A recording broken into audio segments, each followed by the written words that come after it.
Good evening students, welcome back. आज हम लोग केमिकल बॉन्डिंग का वैलेंस बॉन्ड थ्योरी स्टार्ट करेंगे। पिछली क्लास में हम लोगों ने वेस्पर्स थ्योरी देखा था और उसके कुछ क्वेश्चंस देखे थे। On on that basis we were trying to find out कि what were their structures and geometry. ठीक है, so in this class we will be dealing with the valence bond theory in which there are some concepts about hybridization। तो चलिए देखते हैं कि what is valence bond theory। uh, so first of all, valence bond theory consists of one concept which is known as orbital overlap concept. Okay, so on that basis, the partial merging of atomic orbitals is called overlapping of atomic orbitals, which result in the pairing of electrons. All right, so atomic orbital mix together and they overlap for the bond formation. Second is the extent of overlap decides the strength of the covalent bond. All right, so like कि हम लोगों ने जैसे पहले देखा था, PP का overlap is more than SS, right? So on that basis we can say कि जो हमारा extent of overlap है that will decide the strength of the covalent bonds.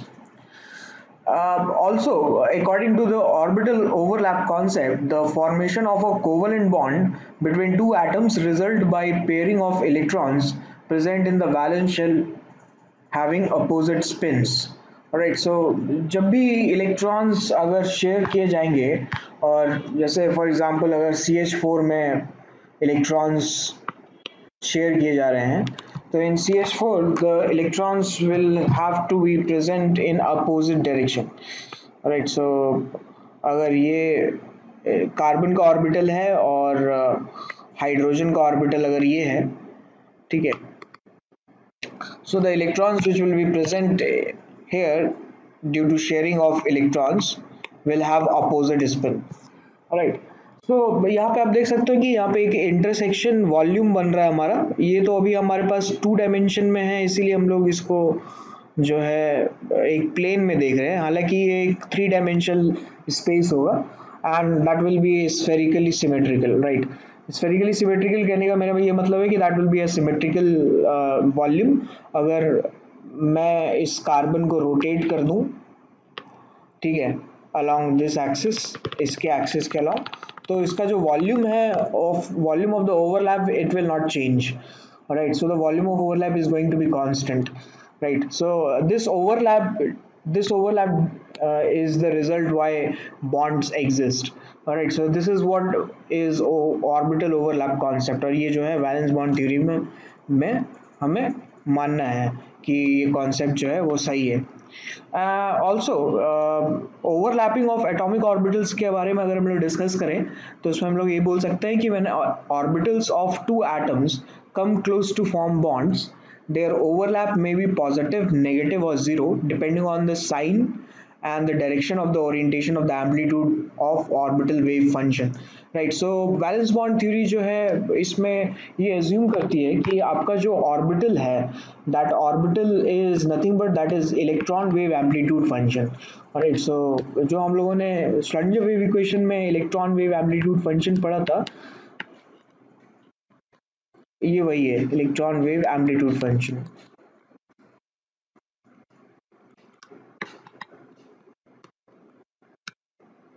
Right, and we know कि it will have certain sign, it can be positive or it can be negative depending on कि ये इसका graph जो हम लोग कैसे plot कर रहे हैं। ठीक है, जैसे हम लोगों ने बहुत सारे ग्राफ प्लॉट किए थे साई के, तो उसमें साई जो है वो पॉजिटिव भी आ रहा था और साई जो है वो नेगेटिव भी आ रहा था। So this positive and negative sign is nothing but that is representing the phase. Alright, ये phases हैं of electron wave amplitude function। so depending on these phases, अगर positive mix होगा तो that will be a constructive interference। ठीक है, अब जैसे अगर मैं बोलूं कि what is interference is mixing of two waves। alright, so that is known as interference। okay, क्या बोला मैंने? इंटरफेरेंस।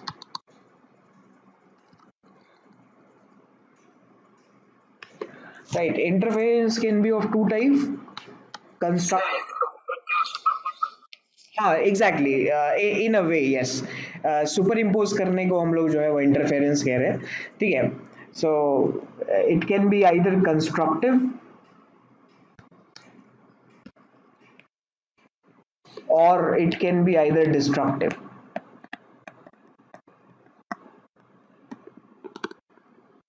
ठीक है। इसके बारे में वो और ज़्यादा डिटेल में पढ़ेंगे जब हम बैलेंस बॉन्ड थ्योरी खत्म कर लेंगे ना, तो उस टाइम में जब हम लोग एक नया थ्योरी पढ़ेंगे which is molecular orbital theory, तो वहाँ पे हम लोग जो है इंटरफेरेंस के बारे में डिस्कस करेंगे।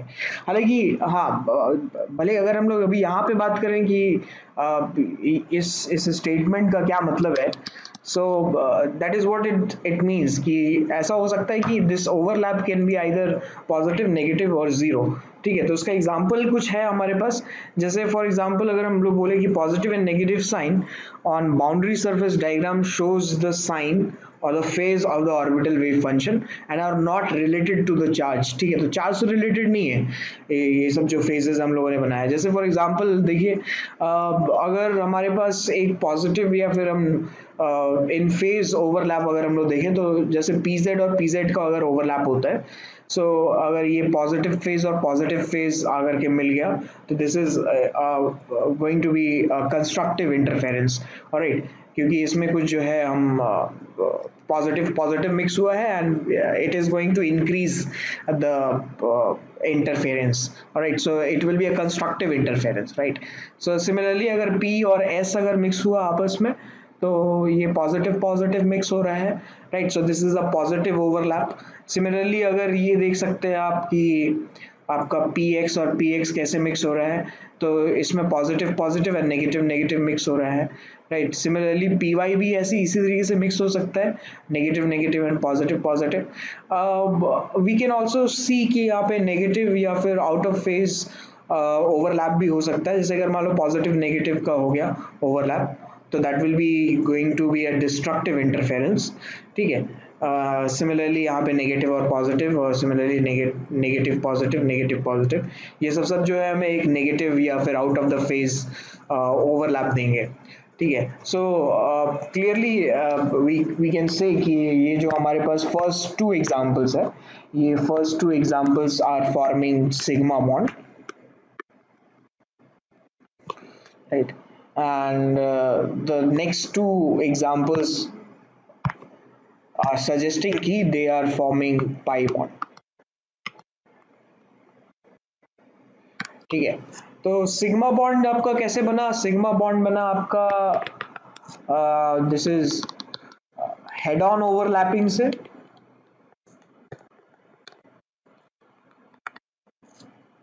Head on overlap of orbitals,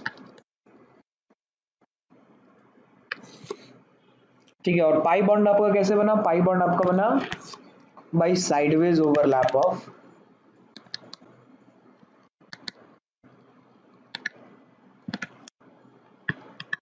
orbitals, बोलो।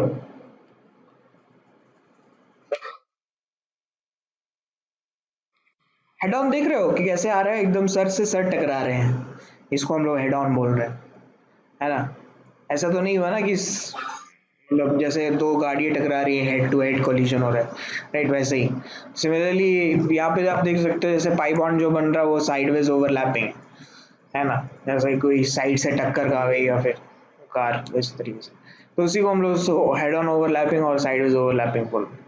तो पाई बॉन्ड बनेगा, तो पाई बॉन्ड बनने के लिए क्या जरूरी है?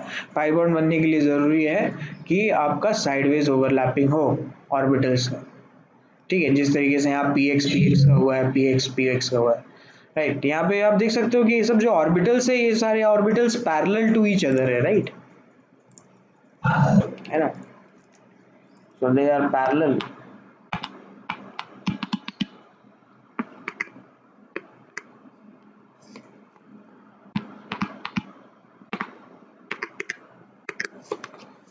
लेकिन वही अगर आप सिग्मा बॉन्ड में देखें तो ये पैरेलल तो नहीं है, they are, so that's why we can also classify head on and sideways like this.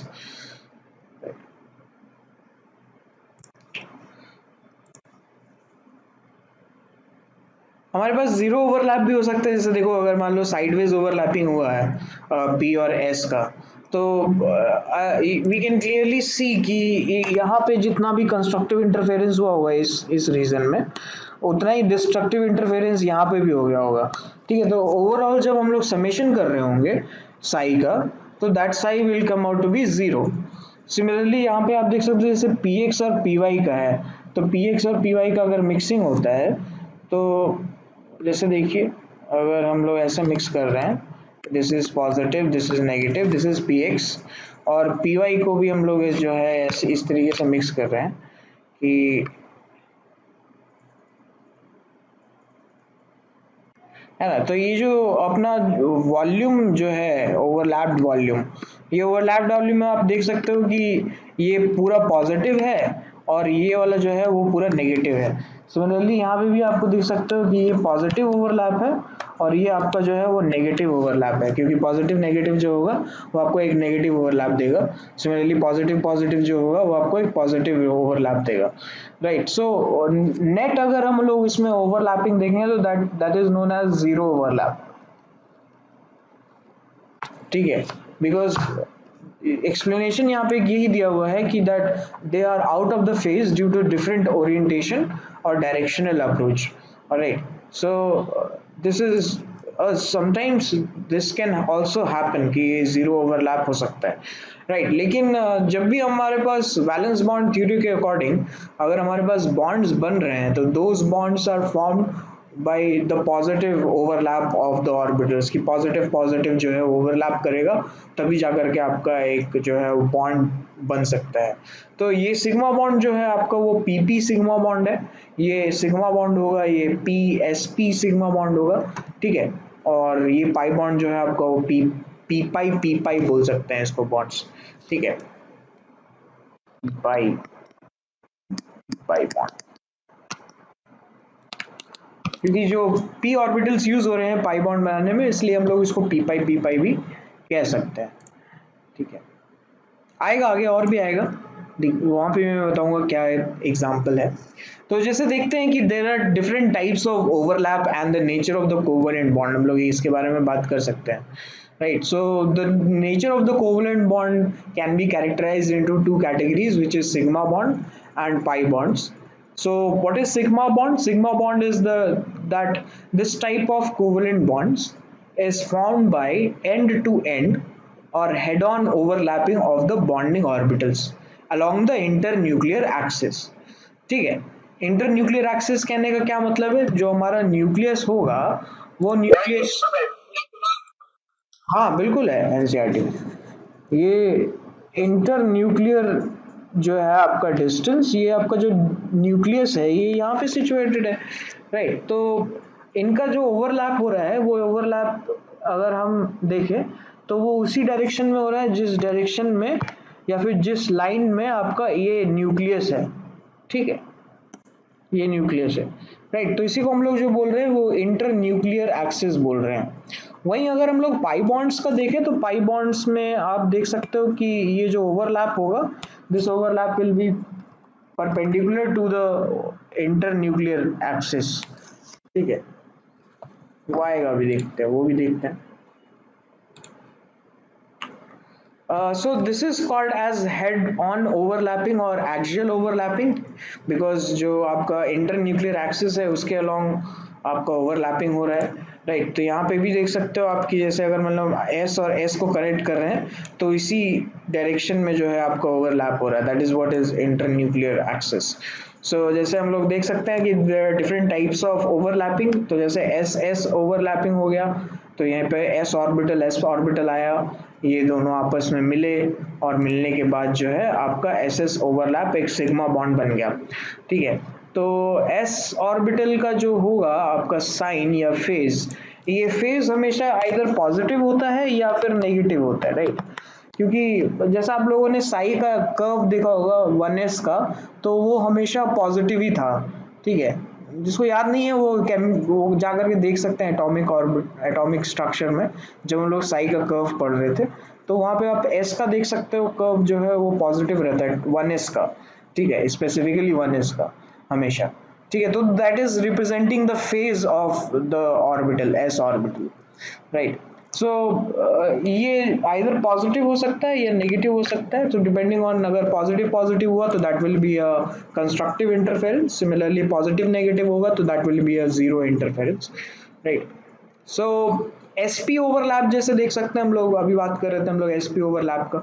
तो यहाँ पे इस तरीके से दिखेगा आपको SP overlapping, and it will form a sigma bond, right. इसमें भी जो है हम लोग फेज के बारे में बात कर सकते हैं, ठीक है। तो ये फेज जो आपको आप लिख रहे हो पॉजिटिव या negative, this is not actually charge, यही यही बोल रहा था जो ओवरलैप थ्योरी है हमारा, ठीक है। सिमिलरली पी में भी जो है आपका पॉजिटिव होगा और एक नेगेटिव होगा, और ये आपका जो है एसपी ओवरलैपिंग से आपको एक सिग्मा बॉन्ड मिल जाएगा, ठीक है।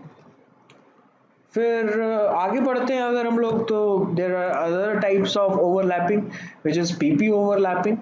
पी और पी ऑर्बिटल अगर हेड ऑन मिक्स हुआ है तो यहाँ पे भी जो मिक्सिंग हुई होगी इनकी, वो पॉजिटिव नेगेटिव की मिक्सिंग हुई होगी, ठीक है। तो ये अल्टीमेटली आपको जो है एक सिग्मा बॉन्ड बना करके दे रहा है। पाई बॉन्ड कैसे बनेगा, पाई बॉन्ड भी देख लेते हैं। सो पाई बॉन्ड इज, इसमें is essentially is that in the formation of pi bonds, the atomic orbital overlap in such a way that their axes remain parallel to each other and perpendicular to the internuclear axis, ठीक है। तो perpendicular to the internuclear axis, जो अभी हम लोग बात कर रहे थे कि अगर न्यूक्लियस न्यूक्लियस को कनेक्ट कर दें तो ये जो ओवरलैपिंग हुआ है, ये ओवरलैप जो है इंटरन्यूक्लियर एक्सिस के ऊपर और नीचे हुआ है, ठीक है। तो यहाँ पे जो आपका ओवरलैपिंग है इसको हम लोग ऐसे भी दिखा सकते हैं, डिनोट कर सकते हैं इस तरीके से कि ये जो है आपस में मिक्स हो रहे हैं जो पी ऑर्बिटल है। सो ओवरऑल अगर आप देखो तो ये आपका जो प्लेन दिख रहा है, ये वाला प्लेन है ना, ये इस लाइन से जो प्लेन गुजर रहा होगा which will be a perpendicular to the screen, आपके स्क्रीन के परपेंडिकुलर होगा, राइट। सो ये क्या होगा, एक तरीके से ये इसको हम लोग नोडल प्लेन बोल सकते हैं, नहीं?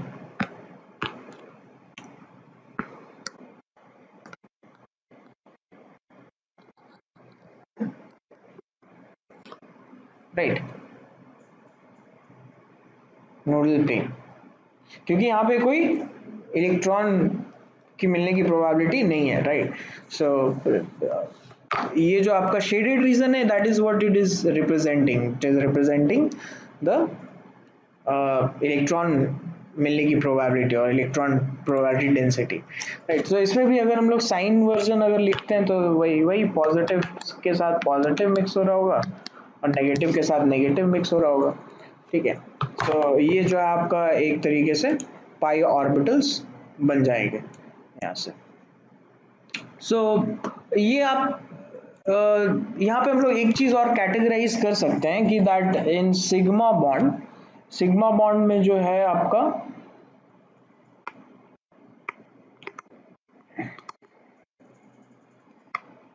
बनने के लिए electron density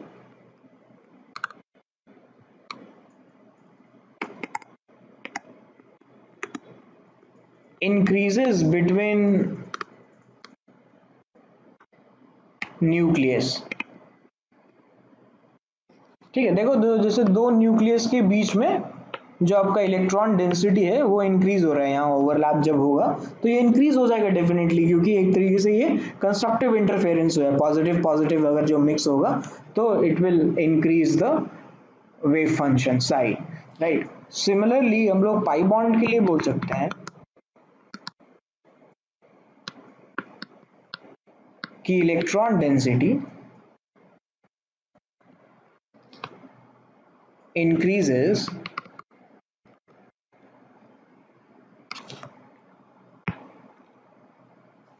above and below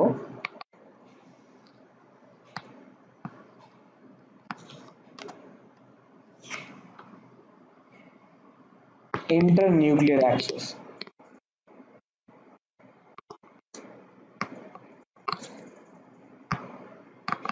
ठीक है।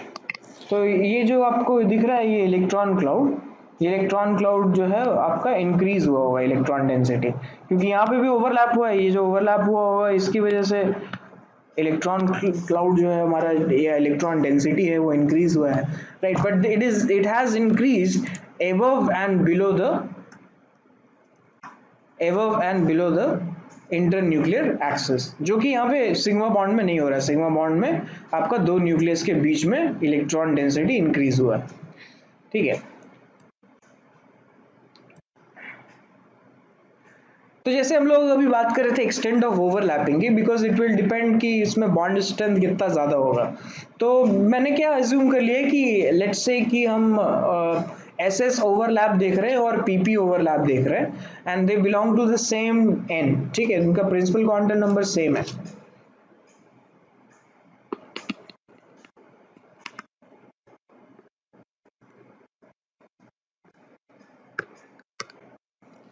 राइट, और इसका हम लोग अगर ऑर्बिटल डायग्राम ड्रॉ करें तो ये क्लियरली ऐसे ही ड्रॉ हो जाएगा, राइट।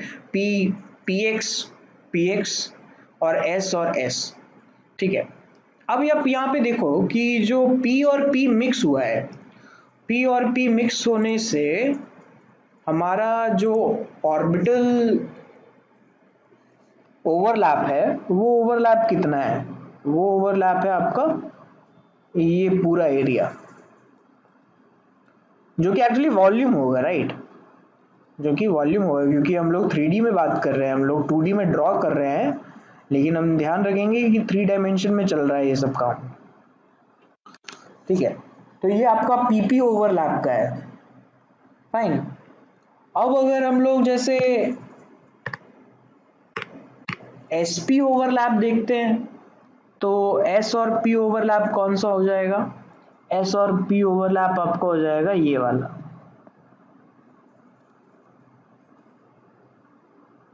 ठीक है, ये एस और ये वाला पी दिख रहा है, एसपी ओवरलैप। और फिर अगर हम लोग एसएस ओवरलैप की बात करेंगे तो एसएस ओवरलैप का देखो, जैसे ये बीच में जो है आपका वॉल्यूम है सिर्फ वो रहेगा, ठीक है। तो अगर आप एक्सटेंट ऑफ ओवरलैप की बात करो तो एक्सटेंट ऑफ ओवरलैप किसका बेटर है, या किसका ज्यादा वॉल्यूम दिख रहा है हमको, पीपी का दिख रहा है कि नहीं, पीपी का ये पूरा वॉल्यूम दिख रहा है, ठीक है, और ऑलमोस्ट हाफ वॉल्यूम फिर आपका एसपी में दिख रहा है और 1/3 आपका एस एस में दिख रहा है। So that's why depending on the area of the overlap the bond strength will depend upon the overlap or the extent of overlap, and accordingly अगर n सबका सेम है तो हम लोग ये कह सकते हैं कि p और p का overlap और the extent of overlap of pp orbital will be greater than sp overlap and ss overlap. Right, and depending on that extent of overlapping, the strength of the bonds will depend. Right, ये हमने जो है वो एक orbital overlapping concept में पढ़ा था, right, हम लोगों ने देखा है ये कि लिखा हुआ है, फाइन, कि देखो according to the orbital overlap concept the formation of covalent bond between हाँ ये वाला, the extent of overlap decides the strength of the covalent bond, right. So P P का जो ओवरलैप होगा that will be better than S P and then फिर S S का। अब यहाँ पे वैलेंस बॉन्ड थ्योरी में एक कॉन्सेप्ट आता है which is known as hybridisation. Hybridisation का कॉन्सेप्ट क्यों आया, because there was a discussion during, हाँ बोलो,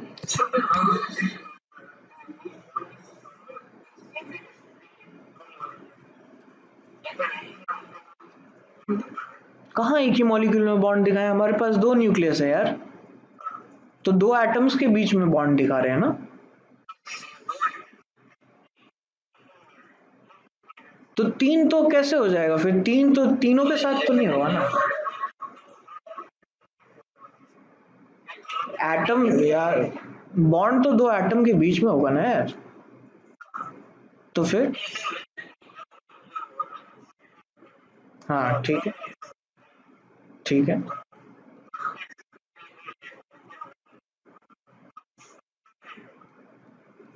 तो जैसे मान लो कि अभी हम लोग बोल रहे हैं कि ओवरलैप देख लिया, तो कार्बन कार्बन का ओवरलैप देख लो, ठीक है, ये ओवरलैप बात कर लेते हैं, फिर आप ये इसके बारे में बात कर लो कि भाई सल्फर सल्फर का ओवरलैप है ना, ऐसे ही बोल रहे हो तो, हाँ, तो इसमें किसका किसका ओवरलैप होगा? कार्बन कार्बन में 2p का, सल्फर में किसका होगा? 3p का। ठीक है, एक्सटेंट ऑफ ओवरलैप अगर हम लोग देखें तो किसका बेटर है? 2p का। एन डिफरेंट हो गया है यहाँ पे। ठीक है, अगर हम लोग फिर यही चीज बात करें कि आपका जैसे हाइड्रोजन हाइड्रोजन का हो गया ओवरलैप, तो इसमें 1s का ओवरलैप हो गया है। ठीक है, तो 1s का ओवरलैप बेटर है। ठीक है, ये जो आपका ओवरलैप है ये this is for same N, it is value for same N, principal quantum number same रहना चाहिए तभी बोल सकते हैं हम लोग। ठीक है, अब जैसे मान लो कि एक ही मॉलिक्यूल में कार्बन और हाइड्रोजन का भी बॉन्ड है।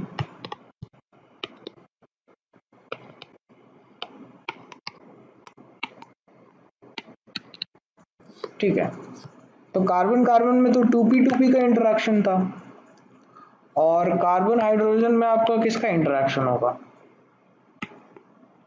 2p1s है ना, इसका होगा इंटरेक्शन 2p और 1s का। फाइन, तो नॉर्मली जो है आपको ऐसे एग्जांपल्स जो है वो मैं बताऊंगा आगे कि कैसे कैसे कौन कौन से एग्जांपल्स, तो इसी तरीके से आप जो है बॉन्ड स्ट्रेंथ जो मेजर कर सकते हो। इसका एप्लीकेशन आएगा अभी, आप पहले हाइब्रिडाइजेशन पढ़ लेते हैं उसके बाद फिर एप्लीकेशन देखते हैं। ठीक है, अभी मतलब आप लोग कैटेगराइज नहीं कर पाओगे कि किसका किसका बॉन्ड है, तो पहले हाइब्रिडाइजेशन देख लेते हैं उससे पता चल जाएगा। ठीक है, सो हाइब्रिडाइजेशन जो आया concept, that concept came up because there was a discussion कि अब जैसे मान लीजिए CH4 है मॉलिक्यूल का मीथेन, तो मीथेन में जो है क्या सारे एटम्स आपके हाइब्रिडाइजेशन में पार्ट ले रहे हैं, या सारे एटम्स जो है मॉलिक्यूल बनाने में पार्ट ले रहे हैं, या फिर हो क्या रहे हैं? So accordingly this is a theoretical concept, hybridisation. ठीक है, and according to this theory the central atom of the molecule take part in hybridization। ठीक है, इस कॉन्सेप्ट के हिसाब से जो सेंट्रल एटम है उसी वही बस जो है वो बॉन्ड बनाने के प्रोसेस में पार्ट लेगा, जो सराउंडिंग एटम्स है उनका कोई रोल नहीं है except for the overlap of the atomic orbitals. ठीक है, तो the central atom atomic orbital combine to form new set of equivalent orbitals which is known as hybrid orbitals। ठीक है, hybridization is nothing but it is a mixing of orbitals. ठीक है, लेकिन यहाँ पे मिक्सिंग जो हो रहा है वो सिर्फ सेंट्रल एटम या एक ही एटम का मिक्सिंग हो रहा है। ठीक है, so unlike pure orbitals the hybrid orbitals are used in bond formation and this phenomena is known as hybridisation. ठीक है, सो ये डिस्कशन कैसे आया? That discussion came out because कि लोगों को लगा कि जब हम लोग मीथेन देखें तो मीथेन में क्या होना चाहिए कि सारे कार्बन और हाइड्रोजन का जो एनर्जी है वो डिफरेंट होगा, क्योंकि अगर मान लो कि मैंने हाइड्रोजन निकाल दिया लेट से, हर एक हाइड्रोजन, ठीक है, इसके बाद फिर से एक और हाइड्रोजन निकाल दिया,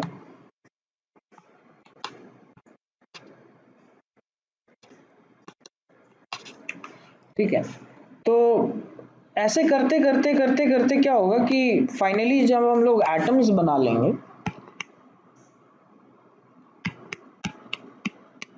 ठीक है, यहाँ माइनस नहीं दिखाना चाहिए, दिस इज नेगेटिव चार्ज, मतलब लोन पेयर है किसके पास। ठीक है, that is what is right. So आप ये देख सकते हो कि हर प्रोसेस में कार्बन जो है वो इलेक्ट्रॉन डेफिशिएंट बनता जा रहा है। यहाँ उसके पास 8 इलेक्ट्रॉन्स थे आउटर मोस्ट शेल में, यहाँ पे उसके पास 6 हो गए, सॉरी 7 हो गए, राइट। और यहाँ पे अगर आप देखोगे तो फिर से एक और घट गया, ठीक है, 6 हो गया, राइट। और यहाँ पे आते आते वो फिर 4 हो गया। फाइन, तो इसका ये मतलब है कि आपका जो कार्बन और हाइड्रोजन का बॉन्ड एनर्जी है वो डिफरेंट होना चाहिए सभी के लिए। ठीक है, इसमें भी डिफरेंट होना चाहिए, इसको जो ब्रेक करने में एनर्जी लगी होगी इसको ब्रेक करने में एनर्जी ज़्यादा लगनी चाहिए क्योंकि ये और ज़्यादा इलेक्ट्रॉन डिफिशिएंट हो गया है, राइट। 6 इलेक्ट्रॉन हो गए हैं, ये इसमें पहले 7 इलेक्ट्रॉन थे, फाइन। तो सिमिलरली यहाँ तक आते आते जो है आपका हर bond between carbon and hydrogen must have different energy, right. तो ऐसा ये कॉन्सेप्ट वाइज आना चाहिए था थ्योरेटिकली, लेकिन ऐसा थ्योरेटिकली आया नहीं, ठीक है। It came out to be of equal energy.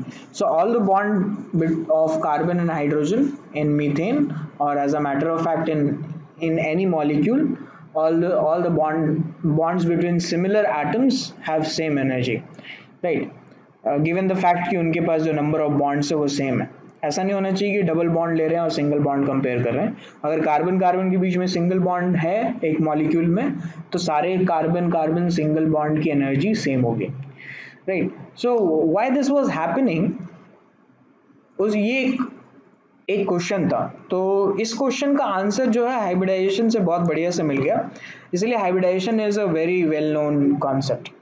So according to the hybridization, the process of intermixing of the orbitals of slightly different energies so as to redistribute their energies, resulting in the formation of new set of orbitals of equivalent energies and shape, right? So जैसे अगर हम लोग बात करें methane के formation की, तो methane के फॉर्मेशन में हमें क्या क्या चाहिए, हमें चाहिए कार्बन और हमें चाहिए 4 हाइड्रोजन्स, ठीक है। So according to valence bond theory, जो सेंट्रल एटम है यही अपना काम करेगा so that the molecules can be form, okay. तो कार्बन का अगर हम लोग इलेक्ट्रॉनिक कॉन्फ़िगरेशन देखें, तो ये आउटर मोस्ट इलेक्ट्रॉनिक कॉन्फ़िगरेशन है इसका 2p, sorry 2s2, outer most लिख रहा हूँ मैं, ठीक है, एंड 2p2, फाइन। तो हाइब्रिडाइजेशन यही कह रहा है कि हाइब्रिडाइजेशन का मतलब है the central atom should mix the its atomic orbitals, ठीक है, of slightly different energy. So definitely 2s और 2p में जो एनर्जी का गैप है that is existing, but it is a slightly different, ठीक है, बहुत ज्यादा डिफरेंस नहीं है because both of them have same principal quantum number, right. तो एल जो भी चेंज आ रहा होगा एनर्जी में वो that was because of the L, ठीक है, आपका एजिमुथल क्वांटम नंबर से आ रहा होगा। So these orbitals need to be mixed, 2p का भी होगा 3 ऑर्बिटल, ठीक है। ये जो हम लोग बॉक्स बना रहे हैं, this box is representing energy, right. ये जो है आपका इस डायरेक्शन में हम लोग एनर्जी बता रहे हैं। तो जब आपका 2s और 2p है वो 2s 2p मिक्स होगा और मिक्स होने के बाद जो है आपको हाइब्रिड ऑर्बिटल्स मिलेंगे, ठीक है। और यही मिक्सिंग से CH4 का फॉर्मेशन होगा और मिक्सिंग के बाद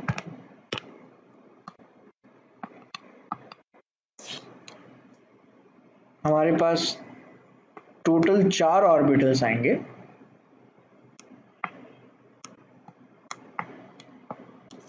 ठीक है। इसको हम लोग बोलेंगे sp3 हाइब्रिड ऑर्बिटल्स, ठीक है। यहाँ पे ये जो हम लोगों ने बॉक्स बनाया है, ये बॉक्स सेम लेवल पे बनाया है, that is representing energy as I said, ठीक है। तो इट इज रिप्रेजेंटिंग कि जो आपका स्लाइटली डिफरेंट एनर्जी के ऑर्बिटल्स थे ये मिक्स हुए और मिक्स होने के बाद रीडिस्ट्रीब्यूट हुआ एनर्जी इनमें, and it resulted in the formation of new set of atomic orbitals of equivalent energies and shape, ठीक है। शेप के बारे में मैं डिस्कस करूंगा, what will be their shape.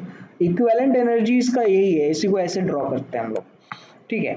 अब यहाँ पे देखो जैसे 4 इलेक्ट्रॉन है टोटल, तो ये 4 इलेक्ट्रॉन इनमें फिल हो जाएंगे यूजिंग वही Aufbau principle, 100 rule of maximum multiplicity and Pauli's exclusion principle, ये चारों जो है हम लोगों ने फिल कर दिए। और बाकी के जो 4 हाइड्रोजन है, ये 4 हाइड्रोजन के एक एक इलेक्ट्रॉन जो है यहाँ पे फिल कर दिए जाएंगे, ठीक है। ये हाइड्रोजन आकर यहाँ पे फिल कर देगा, ठीक है। ये हाइड्रोजन आएगा यहाँ फिल कर देगा, ये हाइड्रोजन इधर आके फिल कर देगा और ये हाइड्रोजन फिर यहाँ आके भी फिल कर देगा, तो ओवरऑल जो आपका है CH4 का फॉर्मेशन हो गया। This is how the hybridization works, कि पहले जो एटम्स के एटॉमिक ऑर्बिटल थे, एटम्स के जो एटॉमिक ऑर्बिटल थे उनमें देयर वाज सर्टेन डिफरेंट, ठीक है, difference in the energy, slight difference in the energy, ठीक है, ये आपस में मिक्स हुए और इनमें एनर्जी रीडिस्ट्रीब्यूट हुआ। रीडिस्ट्रीब्यूट होने के बाद we got a new set of hybrid orbitals, ठीक है, and these hybrid orbitals will have equivalent energies, ठीक है, and shape. So depending on this concept, there is a silent features of the hybridization. What are they?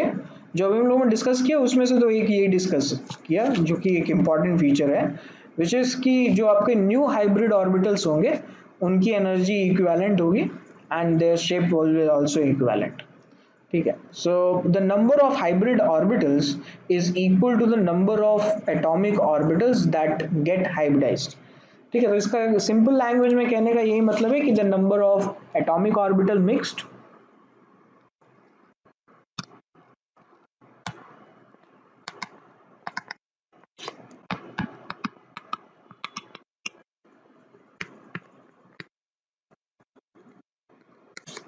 is equal to number of hybrid orbitals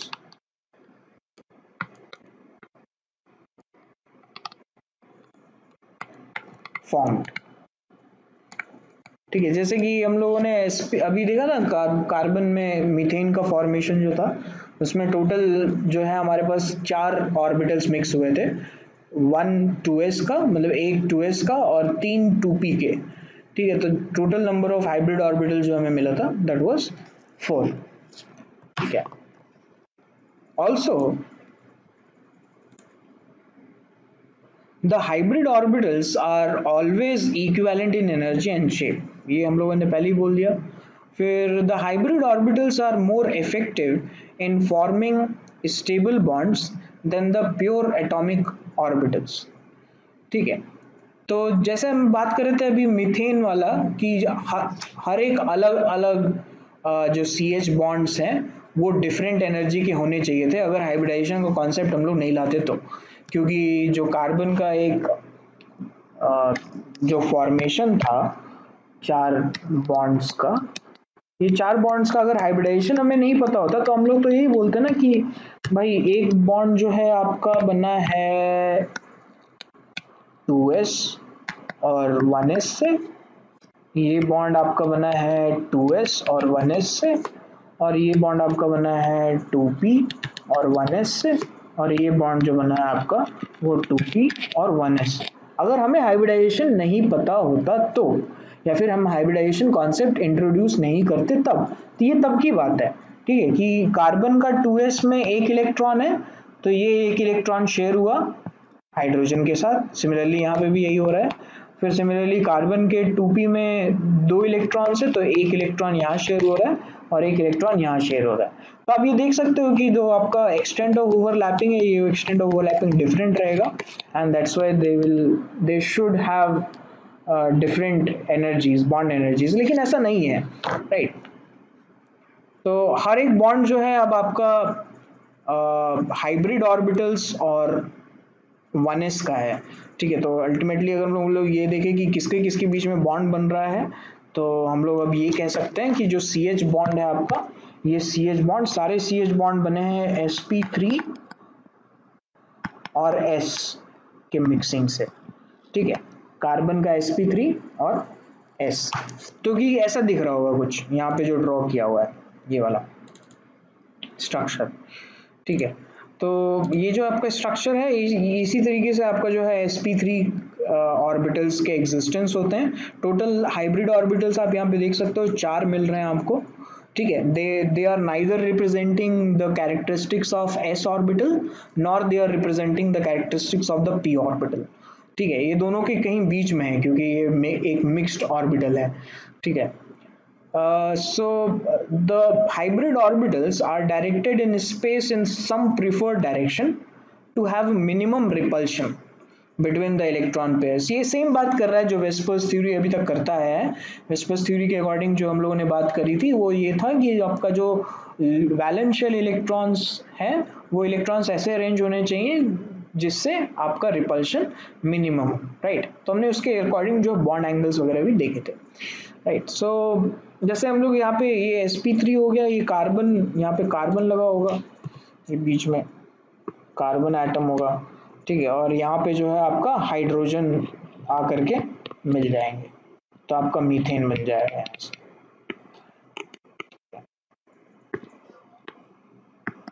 सो इसका bond angle जो है आपका 109 degree 109.5 degrees होना चाहिए।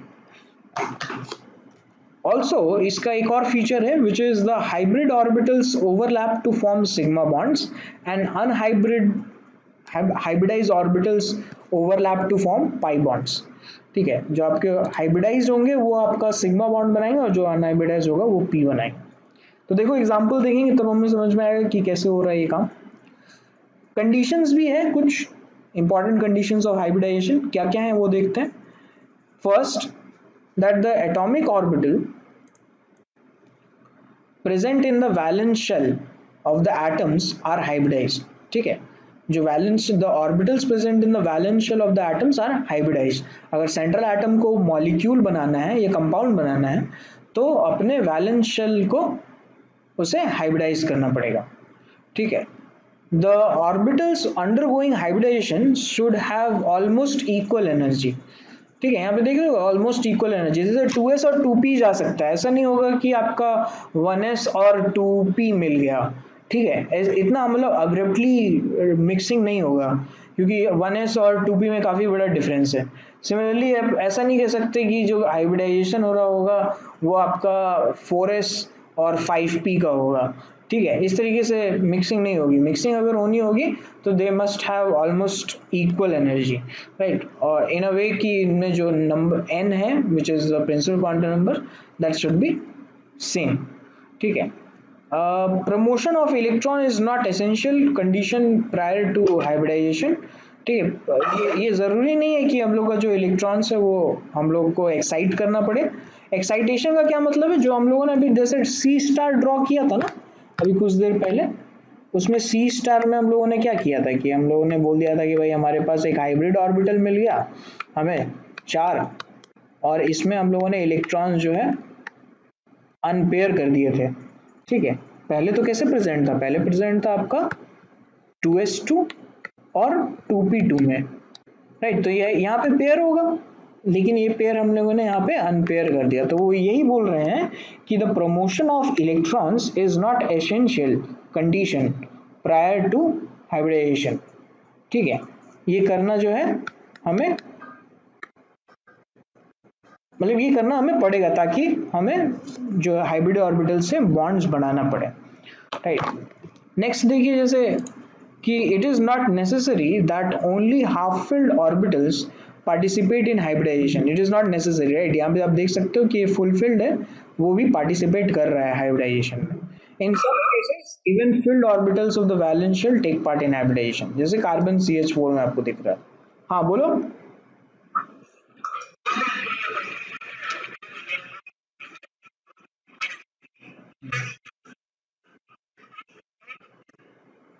एक का डिफरेंस का मतलब कैसे, मतलब आप यूनिट कैसे बता सकते हो कि इनमें एनर्जी का क्या डिफरेंस। ऑलमोस्ट इक्वल एनर्जी का मतलब है कि जो आपका n+l है दैट मस्ट बी सेम। हाँ वो एक का डिफरेंस चलेगा, वो ठीक है। मतलब एनर्जी जो है आपका वो बेसिकली जो मेजरली एनर्जी डिपेंड करता है वो आपका प्रिंसिपल क्वांटम नंबर सेट पे डिपेंड करता है। ठीक है, तो अगर प्रिंसिपल क्वांटम नंबर सेम है तो ये मिक्सिंग हो पाएगी, लेकिन हाँ ऐसा भी नहीं होना चाहिए कि आपका 3s और 3d मिक्स कर रहा है। ठीक है, ये इतना बड़ा भी चेंज नहीं आना चाहिए। सो अल्टीमेटली हम n+l की रूल की बात कर रहे हैं। आपको दिखेगा कहाँ कहाँ पे हम लोग कर सकते हैं।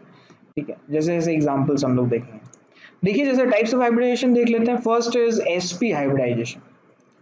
sp हाइब्रिडाइजेशन में 1s, एक s ऑर्बिटल और एक p ऑर्बिटल, ठीक है, ये दोनों आपस में मिक्स हुआ और मिक्स होने के बाद एक हमें हाइब्रिड ऑर्बिटल्स मिले। तो आप ये देख सकते हो कि दो ऑर्बिटल्स हमने मिक्स किए हैं तो हमें दो ऑर्बिटल्स मिले हैं।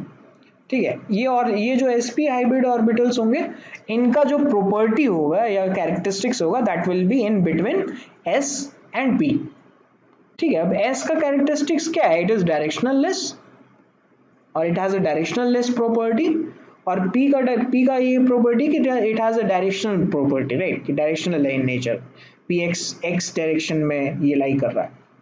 ठीक है, तो दोनों का वो जो होगा कैरेक्टरिस्टिक्स होगा वो इसमें लाई करेगा। अगर इनको हम अरेंज करते हैं तो ये ऑर्बिटल्स अरेंज होंगे 180 डिग्री पे। ठीक है, और इसका जो अरेंजमेंट होगा that will be known as linear arrangement. ठीक है, फॉर एग्जांपल BeCl2 अगर हम लोग देखें तो देखिए, जैसे BeCl2 का फॉर्मेशन देखते हैं हम लोग, ये फॉर्मेशन है BeCl2। ठीक है, थोड़ा सा लगेगा कि यार ये क्या चल रहा है, ये क्या ग्राफ है। तो ये कुछ ग्राफ समझने के लिए यही है कि ये हमने इस एक्सिस में एनर्जी प्लॉट कर रहे हैं, एनर्जी दिखा रहे हैं, मतलब ऊपर जाएंगे तो एनर्जी बढ़ता जाएगा। ठीक है, तो 2s और 2p का हम लोग एनर्जी प्लॉट कर सकते हैं। ये आपका बेरिलियम का जो है वो एनर्जी बता रहा है, बैलेंस शेल का। ठीक है, बेरिलियम का electronic configuration 1s2 2s2 1s2 2s2। तो हम बस 2s2 का दिखा रहे हैं, मतलब बैलेंस शेल का दिखा रहे हैं। This is 2s and this is 2p। Fine. तो बेरिलियम बीइंग सेंट्रल एटम, ये अपने ऑर्बिटल्स मिक्स करेगा और मिक्स करने के बाद हाइब्रिड ऑर्बिटल्स मिलेंगे हमें। ठीक है, तो एक s यहाँ से और एक p यहाँ से, ये आपका मिक्स होगा। ठीक है, ये s और ये s आपस में मिक्स होकर के आपको दिख सकता है यहाँ पे आपका sp हाइब्रिडाइज्ड ऑर्बिटल्स मिले हैं। इनकी एनर्जी जो है वो सिमिलर एनर्जी है ना, क्योंकि ये सेम लेवल पे लाई कर रहे हैं। फाइन। और इनमें जो दो इलेक्ट्रॉन्स अब फिल किया हुआ है, ये दोनों इलेक्ट्रॉन्स को अनपेयर करके इनमें फिल कर देंगे, है ना। और ये कंपाउंड किसका है?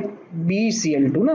तो जब दो क्लोरीन है, वो दोनों क्लोरीन आएंगे और अपना अपना इलेक्ट्रॉन यहाँ पे शेयर कर देंगे इसके साथ। ठीक है, तो यहाँ से आपका जो BeCl2 का फॉर्मेशन हो जाएगा मॉलिक्यूल का। यहाँ पे आप देख सकते हो कि देर आर 2p, दो 2p अनहाइब्रिडाइज ऑर्बिटल्स जो हैं वो बच गए हैं, मतलब ये बचे हुए हैं अनहाइब्रिडाइज ऑर्बिटल्स। ठीक है, थोड़ा और आते हैं।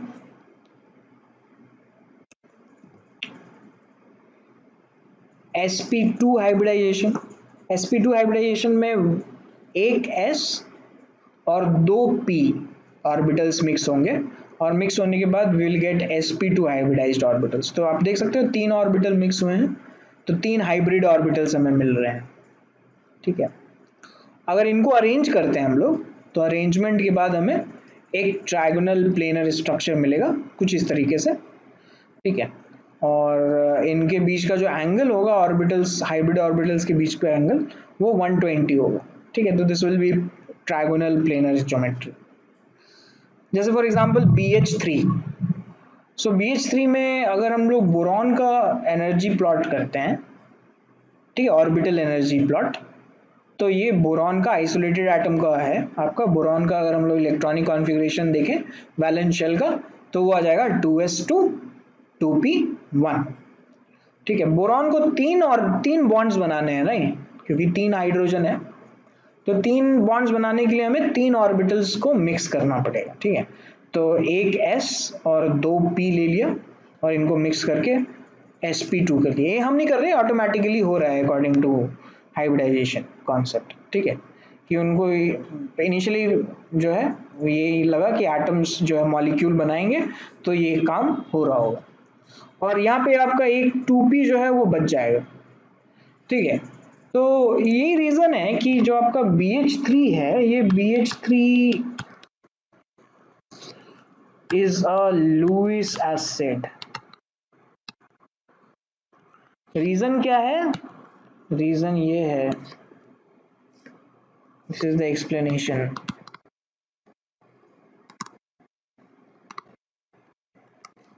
ठीक है, कि it will have one unhybridised p orbital which will be a vacant orbital, this is vacant. ठीक है, तो यहाँ पे लोन पेयर डोनेट किया जा सकता है। लुईस एसिड का क्या मतलब है? Can accept lone pair.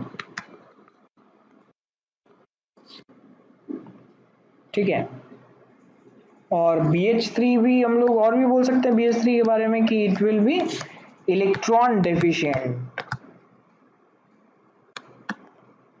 8 electron थोड़ी है, ऑक्टेट कंप्लीट नहीं हुआ है ना BH3 का, अभी तो कितना इलेक्ट्रॉन्स है इसमें? 6 ही इलेक्ट्रॉन्स है, क्योंकि एक एक हाइड्रोजन आएगा और एक एक हाइड्रोजन आकर के यहाँ पे अपना इलेक्ट्रॉन डोनेट कर देगा।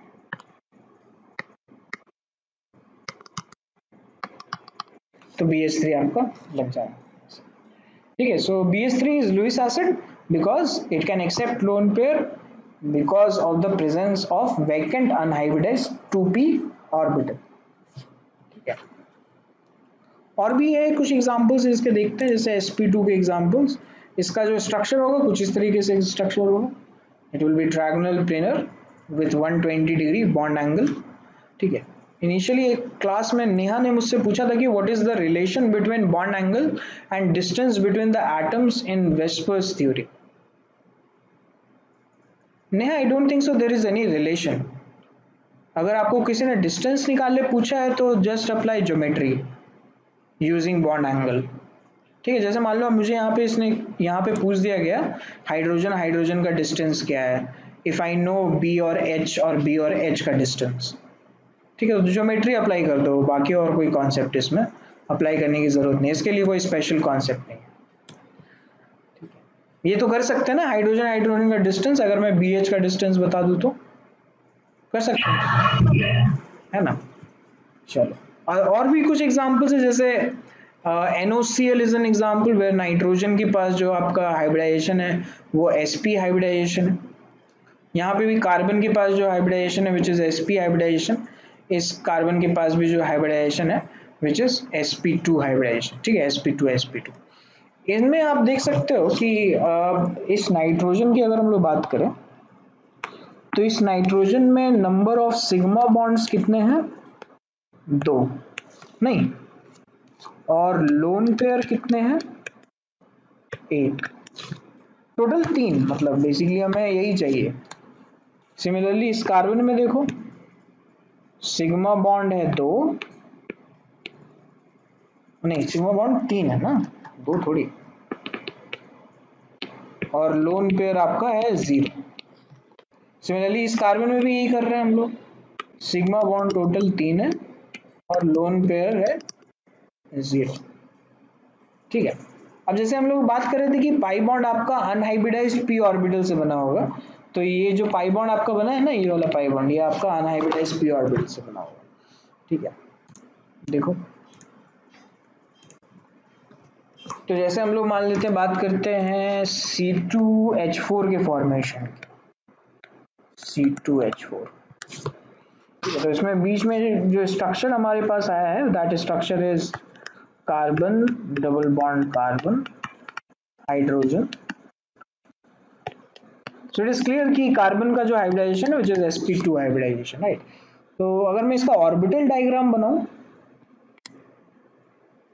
कार्बन का ऑर्बिटल डायग्राम,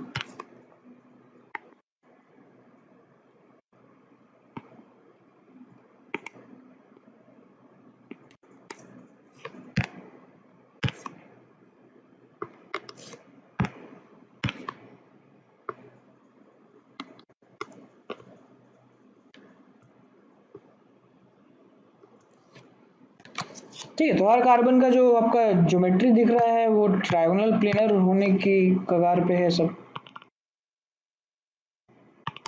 नहीं।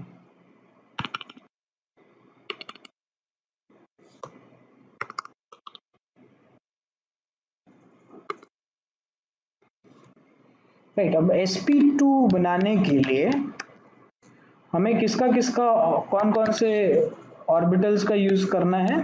s का किया, सपोज px का किया और py का किया, कोई भी ले सकते हो, कोई ज़रूरी नहीं है। मुझे बाद में गाली मत देना कि मतलब sir p x p y क्यों लिया, पी जेड और पी वाई क्यों नहीं लिया, ठीक है, पी जेड क्यों नहीं लिया। तो अब ले सकते हो, कोई दो ही ले सकते हो ना यार तीन में। तो P x p y p z है, दो उठा लो, एक बच जाएगा। ठीक है, जो जो भी बचेगा that p orbital will be perpendicular to these two p orbital, right. अगर मैं जैसे पी जेड की बात करता हूँ तो कार्बन में पी जेड भी होगा, लेकिन ये पी जेड कैसा होगा, this pz will be perpendicular to the plane of the molecule।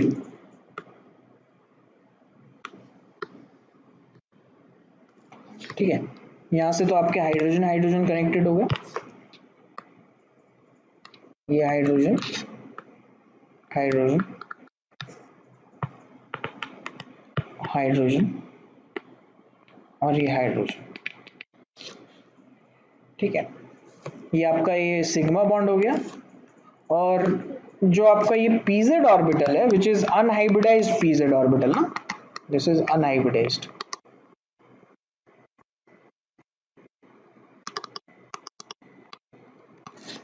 इसीलिए ये जो है आपका पाई बॉन्ड बना सकता है, साथ ही साथ क्योंकि ये पैरेलल भी है इसलिए, तो ये आपस में जो इंटरेक्ट करेंगे इस इंटरेक्शन से आपका पाई बॉन्ड बन जाएगा।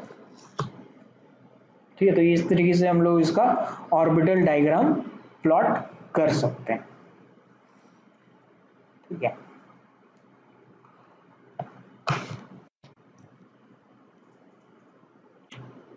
अगर ड्रॉ कर रहे हो तो बताना, हो गया हो तो।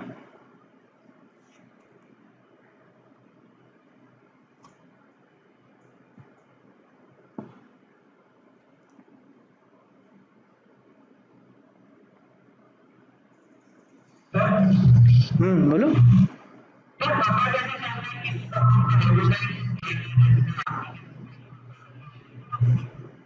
बाई सीइंग, देखो मैं तो सीधा ये देखता हूँ, मैं एक ही रूल फॉलो करता हूँ, by seeing number of sigma plus lone pair.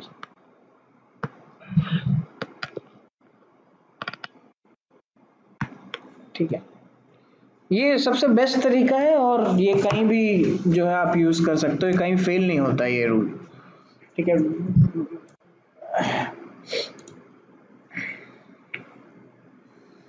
हाँ आदिति बोलो, क्या इशू है।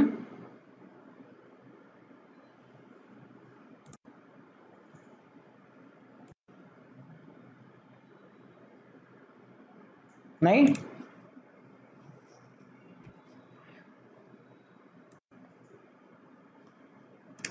चलिए तो आगे बढ़ते हैं, उसमें मैं आ जाता हूँ वापस। हाँ, ठीक है, तो जैसे अभी स्टार्ट कर ही दिया हम लोगों ने डिस्कशन इसके बारे में कि हाइब्रिडाइजेशन कैसे पता करेंगे। तो हाइब्रिडाइजेशन हम लोग पता करेंगे फर्स्ट ऑफ ऑल कि नंबर ऑफ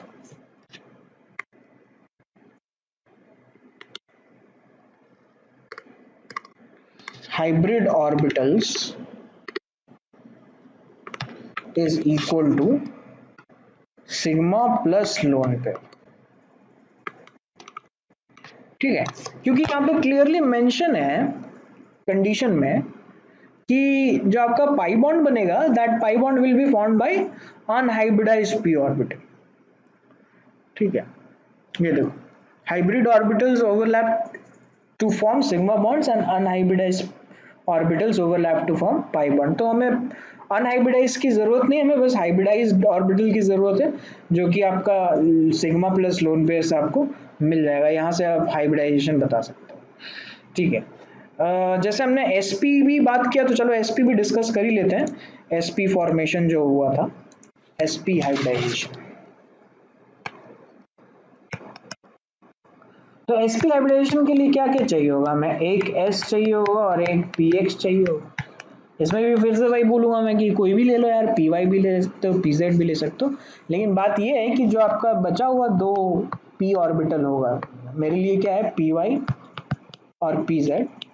तो ये दोनों ऑर्बिटल्स इस पी ऑर्बिटल के परपेंडिकुलर हैं। ठीक है, तो मैं एग्जांपल ले रहा हूँ का C2H2 का। ठीक है, इसका स्ट्रक्चर कुछ ऐसा बनता है कि carbon triple bond carbon, hydrogen and hydrogen. ठीक है, तो यहाँ पे अगर आप कैलकुलेट करो कि इस कार्बन का हाइब्रिडाइजेशन क्या है, तो you will calculate number of sigma bond plus lone pair. Lone pair is 0, sigma bond is 2. So this gives me the value of the number of hybrid orbitals and accordingly I can say कि this is sp hybridized. ठीक है, क्योंकि दो orbital ही आ रहा है हमारे पास hybridisation के लिए.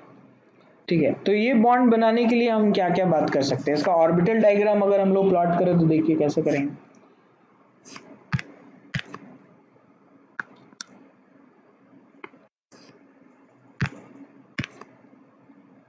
तो sp हाइब्रिडाइज ऑर्बिटल तो कुछ ऐसा दिखता है, लीनियर.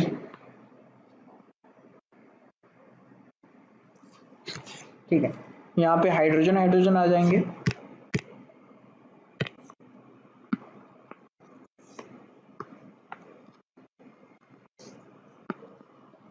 राइट, अब ये देखिए कि कार्बन में py और pz बचा हुआ होगा. ठीक है, तो आपका ये तो मान लेते हैं ये x डायरेक्शन है, ये आपका y डायरेक्शन हो जाएगा और ये इधर आपका z डायरेक्शन. तो मेरे लिए py बचा हुआ है, तो ये मेरा py है. मैं जानबूझ करके थोड़ा बड़ा बना रहा हूँ ताकि क्लियर हो, दिखे कि क्या है. ठीक है, दिस इज py और एक बचा होगा मेरे लिए pz जो कि आपका which will be coming outside the plane.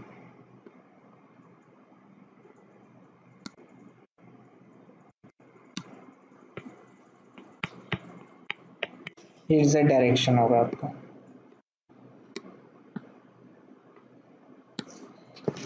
ठीक है, सो आपके पास पाई बॉन्ड्स कितने हैं. यहाँ पे एक सिग्मा बॉन्ड है और दो पाई बॉन्ड है. ये पाई है और ये भी पाई है. ठीक है, दो पाई बॉन्ड तो बनने चाहिए. बनेंगे भी दो पाई बॉन्ड क्योंकि आपके पास दो अनहाइब्रिडाइज्ड p ऑर्बिटल्स. ठीक है, तो इनके बीच में इंटरेक्शन होगा. किसके किसके बीच में इंटरेक्शन हुआ, pz pz के बीच में इंटरेक्शन हुआ और py py के बीच में इंटरेक्शन हुआ. तो इनसे आपके पास दो पाई बॉन्ड बन गए. राइट, अब जैसे एक दिन हम लोग ये डिस्कस कर रहे थे, एक बात इस बारे में बात हुई थी थोड़ी बहुत कि किसी दो एटम के बीच में मैक्सिमम कितने बॉन्ड्स हो सकते हैं. ठीक है, तो किसी दो एटम के बीच में मैक्सिमम 3 बॉन्ड ही हो सकते हैं, 4 बॉन्ड नहीं हो सकता. क्योंकि आप इस जगह देख सकते हो कार्बन कार्बन के बीच में जब दो पाई बॉन्ड बने हैं तो जितना भी स्पेस है वो सारा का सारा स्पेस कवर्ड अप है ऑर्बिटल से, है ना. इसको हम लोग जब ड्रॉ करेंगे तो हम लोग इसको ऐसे भी तो ड्रॉ कर सकते हैं, कार्बन कार्बन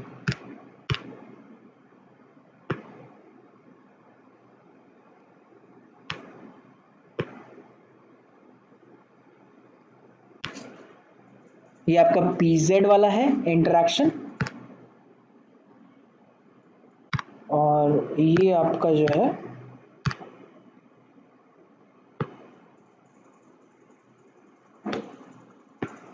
py वाला इंटरेक्शन है. ठीक है, ये एक तरीके से सिलेंड्रिकल बन रहा है. ठीक है, ऐसे.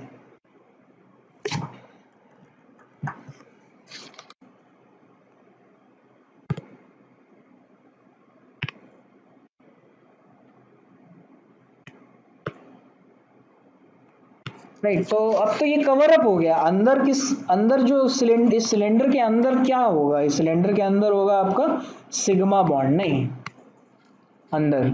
और बाहर बाहर की साइड में जो आपका ये आगे हो गया, ये पीछे हो गया, ये ऊपर हो गया, ये नीचे हो गया. तो पूरा का पूरा जो वॉल्यूम है that volume is already covered. Right, and now there is no possibility of incoming of one new extra bond. Right, क्योंकि ये सिलेंड्रिकली बिल्कुल पैक हो गया है. ठीक है, आगे से, पीछे से, ऊपर से, नीचे से, अंदर से भी पैक्ड है, राइट। तो टोटल जो आपके पास बॉन्ड्स बनेंगे वो टोटल बॉन्ड्स बनने चाहिए 3 किसी दो एटम के बीच में मैक्सिमम। तो इसका ये मतलब है कि आपका जो मैक्सिमम बॉन्ड ऑर्डर हो सकता है वो हो सकता है 3 मैक्सिमम। ठीक है, 3 से ज्यादा नहीं हो सकता है किसी का बॉन्ड ऑर्डर, राइट। किसी को डाउट है यहां तक?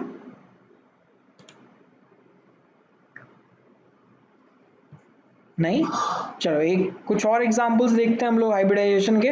जैसे sp3, sp3 में आपके पास एक s ऑर्बिटल और 3 p orbital which is px py pz, और कुछ बचा ही नहीं है। ठीक है, तो ये सारे मिक्स होंगे और मिक्स होने के बाद हमें sp3 ऑर्बिटल्स मिल गए। 4 मिक्स हुए हैं, 4 मिलेंगे। इनको जब हम लोग अरेंज करेंगे तो इनका जो ज्योमेट्री आएगा that will B tetrahedral geometry, right. इसके बीच का जो बॉन्ड एंगल होगा दैट विल बी 109.5 डिग्री। जैसे फॉर एग्जांपल CH4, तो हम लोग अभी बात कर रहे थे CH4 का कि 2s2 और 2p2 ये स्ट्रक्चर आप लोग देख सकते हो। एंड आफ्टर हाइब्रिडाइजेशन एक s और तीनों p मिक्स हुआ और इनमें जो है एक एक इलेक्ट्रॉन हम लोगों ने फिल कर दिया, तो हमारे पास sp3 हाइब्रिडाइजेशन हो गया, राइट। तो इसको हम लोग ऐसे भी ड्रॉ कर सकते हैं, sp3 को वेज डैश में भी ड्रॉ कर सकते हैं। आई गेस मैंने एक बार इंट्रोड्यूस तो किया ही होगा वेज डैश क्या होता है, एक बार फिर से कर देते हैं। ये हाइड्रोजन, यहाँ पे एक हाइड्रोजन, एक बाहर आता हुआ हाइड्रोजन, इसको कलर कर सकते हैं हम लोग पूरा का पूरा हाइड्रोजन, और एक going inside the plane.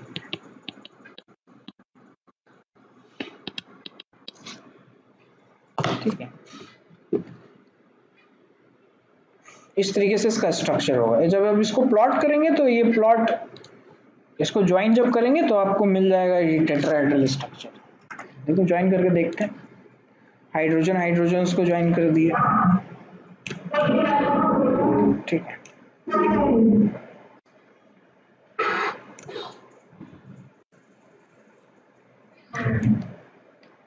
Right, तो ये ट्रायंगुलर बेस पिरामिड दिख रहा है आपको, है कि नहीं?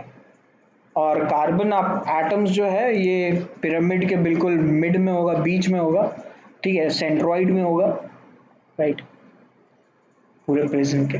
और इसी को हम लोग जो है टेट्राहेड्रल स्ट्रक्चर बोल रहे हैं। The bond angle will be 109.5 degrees. और भी एग्जांपल्स हैं इसके, देखते हैं कुछ। जैसे C2H6, ठीक है, तो C2H6 में हम लोग इस तरीके से इसको ड्रॉ कर सकते हैं C2H6 को। और यहाँ पे अगर आप कार्बन का हाइब्रिडाइजेशन निकालो तो कार्बन का हाइब्रिडाइजेशन कैसे निकालेंगे, number of sigma bond plus lone pair.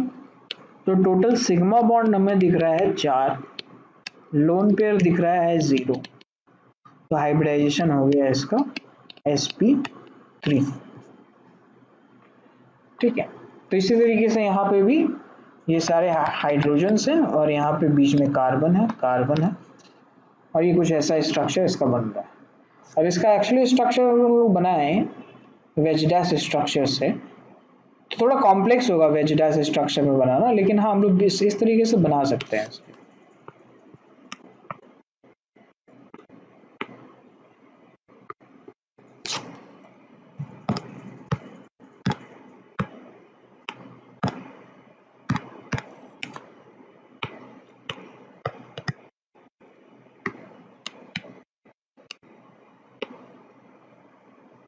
Coming outside the plane,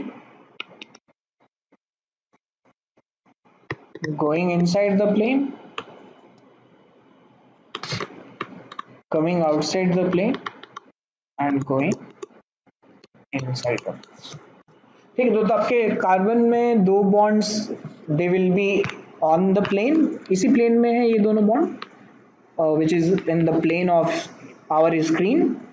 एक हाइड्रोजन है which is going inside the plane, which is going back away from your screen, ठीक है, और अवे फ्रॉम यू, और एक जो बॉन्ड है that is coming towards you, right.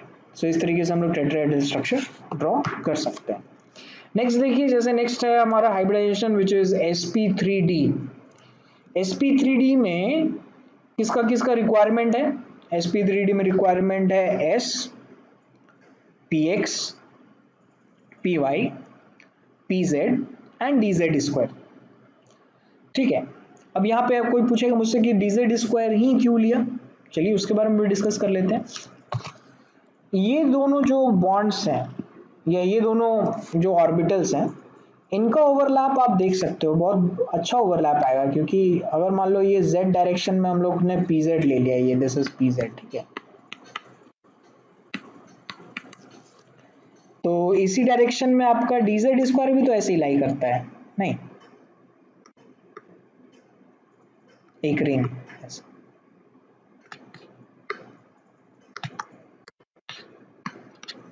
अब आप ही देखो कि pz और dz स्क्वायर में इसका जो मिक्सिंग होगा, इसका मिक्सिंग बहुत बढ़िया होगा मिक्सिंग, क्योंकि they are lying in the same direction, they have almost similar orientation and shape, right. और ये जो दो बॉन्ड्स हैं, ये दो बॉन्ड्स जो बनाएंगे they will be known as axial bonds, क्योंकि हमें एक out of the plane bonds भी चाहिए। कौन से बॉन्ड्स चाहिए, मैं किसकी बात कर रहा हूँ, कि आपके पास ये तीन बॉन्ड्स जो हैं, ये तीन बॉन्ड्स तो प्लेन में आ गए, इसको इसके बजाय यही यूज कर देते हैं।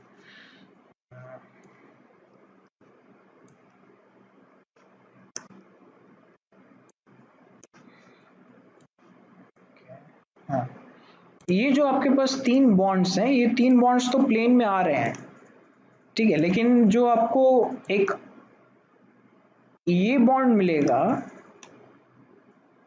ठीक है, और ये नीचे वाला बॉन्ड मिलेगा, ये बॉन्ड कौन से ऑर्बिटल्स बना के दे सकते हैं?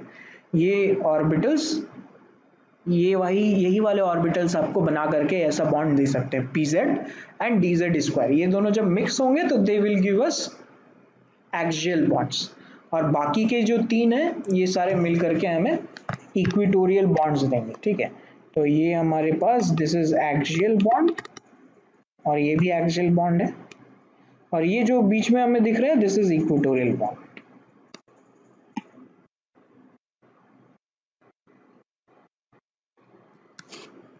ठीक है। तो ये तीन हमें मिल करके इक्वेटोरियल बॉन्ड दे रहे हैं, क्योंकि आपको दिख रहा है इक्वेटोरियल बॉन्ड में एक्स वाई है, मतलब ये एक्स वाई प्लेन में होगा। अगर आप अपने स्क्रीन के परपेंडिकुलर एक प्लेन मान लो that is x y plane, तो दैट उसके ऊपर जो भी होगा that will be z direction, और उसके नीचे जो भी होगा that will be minus z direction. तो ये बाकी के दो जो है आपको ये एक्सियल बॉन्ड्स देंगे,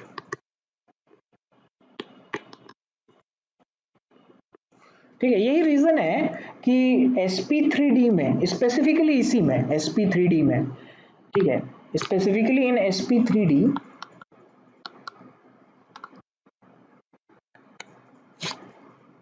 जो एक्सियल बॉन्ड्स होते हैं ना वो थोड़े लंबे होते हैं, equatorial bonds.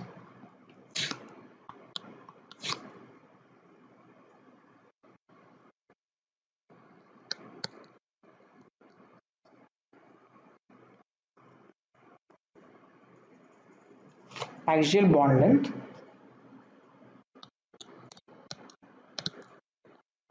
is more than equatorial bond length.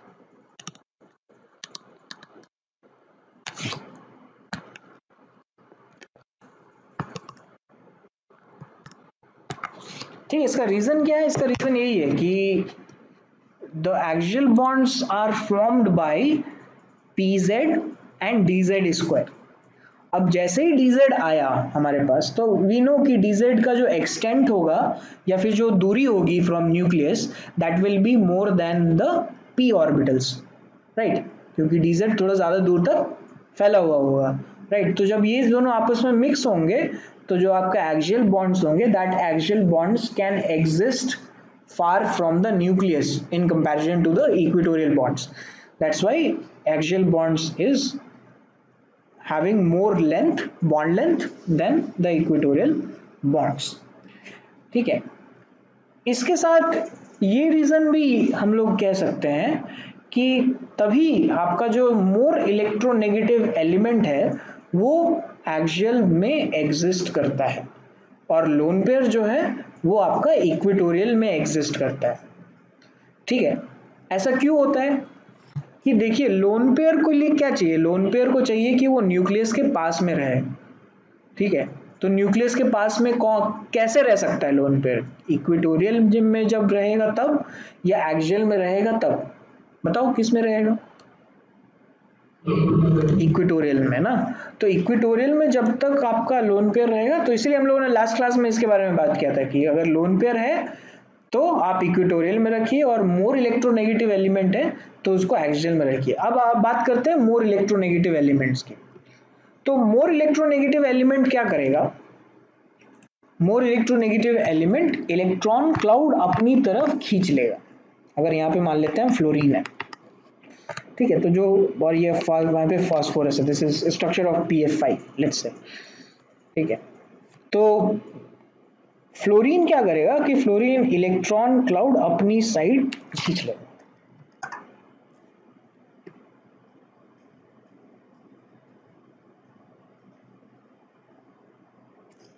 ठीक है, तो जो नॉर्मल आपका ऑर्बिटल दिखता है कुछ ऐसा यूनिफॉर्मली इंक्रीजिंग, वो अब कुछ इस तरीके से दिख रहा है कि जो आपका मैक्सिमम इलेक्ट्रॉन क्लाउड है वो फ्लोरीन की तरफ है, शिफ्ट हो गया है because of its high electronegativity. ठीक है, अब इससे क्या होगा कि ये थोड़ा फैल गया बॉन्ड, नहीं बड़ा हो जाना चाहिए इस बॉन्ड को, क्योंकि अब इलेक्ट्रोनेगेटिविटी बढ़ गया है। तो इलेक्ट्रोनेगेटिविटी बढ़ने की वजह से इलेक्ट्रॉन क्लाउड जो है वो फ्लोरीन की तरफ शिफ्ट हो गया है, और अगर इलेक्ट्रॉन क्लाउड फ्लोरीन की तरफ शिफ्ट हो गया है तो बॉन्ड लेंथ में भी इंक्रीज होना चाहिए। ठीक है, तो यही रीजन है कि जो आपका मोर इलेक्ट्रोनेगेटिव है वो एक्सियल में रहता है। ऑलराइट, इसके कुछ एग्जांपल्स देखते हैं। देखिए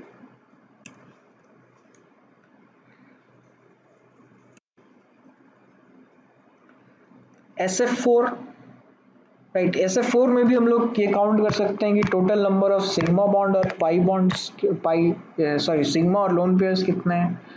तो सल्फर में देखिए टोटल सिग्मा हो गया 4 और 1 लोन पेयर हो गया, तो ये 5 ऑर्बिटल्स दे रहे हैं, sp3d का है ये काम।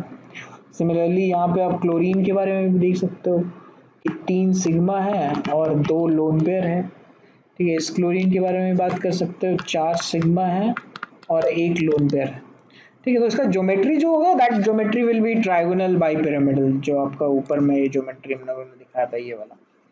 ठीक है, लेकिन इसका जो शेप होगा दैट शेप विल डिपेंड कि इसमें कितने लोन पेयर्स हैं, and according to the VSEPR theory SF4 का जो शेप होगा, चलो शेप, हाँ क्या होगा, सीसॉ, सीसॉ होगा। ClF3 में क्या होगा शेप, टी शेप होगा, और ClF4 में सीसॉ। राइट, तो इंडिविजुअल मॉलिक्यूल में कितने लोन पेयर्स प्रेजेंट है that will decides its shape. So that's why जब मैं बोल रहा था आपको कि ज्योमेट्री किसके लिए डिफाइन करते हैं या फिर हाइब्रिडाइजेशन के लिए डिफाइन करते हैं ज्योमेट्री, राइट। तो geometry should be connected with hybridization, shape should be connected with the individual molecule depending on the number of sigma and pi bonds. Next देखते हैं, ये तो आप लोगों को इसमें समझ में आया कि dz² क्यों चाहिए हमको और किसी से काम क्यों नहीं चल रहा, ये क्लियर है। ठीक, नेक्स्ट देखो sp3d2, sp3d2 में हमें क्या क्या क्या रिक्वायरमेंट होगा, s px py d x² - y² and pz dz²। ठीक है, अब ये मैंने अलग अलग क्यों लिखा है, ये जो आपका 4 ऑर्बिटल्स है, ये 4 ऑर्बिटल्स ये बॉन्ड्स बनाने में काम आ रहा है एक प्लेन के। ठीक है, इसको मैं मान लेता हूं एक्स डायरेक्शन, वाई डायरेक्शन, और ये नीचे जो है आपका ये जेड डायरेक्शन आ रहा है।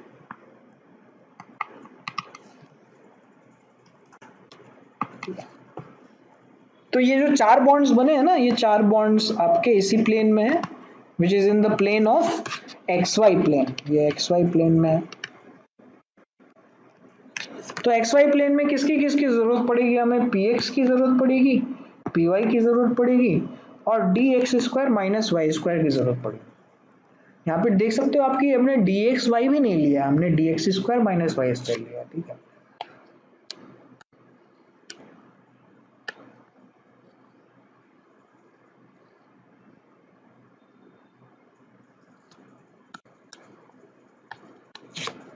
And this is d x square minus y square,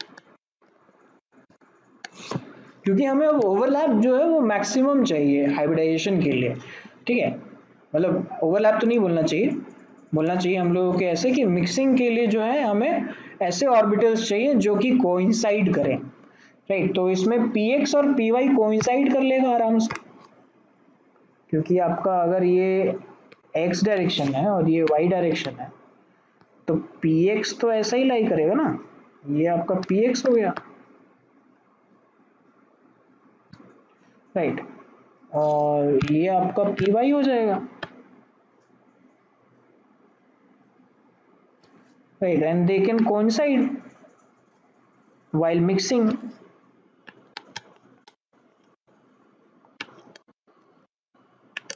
fine, तो ये जो 4 है आपके चारों, ये एक्स वाई प्लेन में बॉन्ड्स बनाएंगे, और बाकी के जो दो पी जेड और डी जेड स्क्वायर हैं, ये दे विल फॉर्म एक ऊपर का बॉन्ड और एक नीचे का बॉन्ड।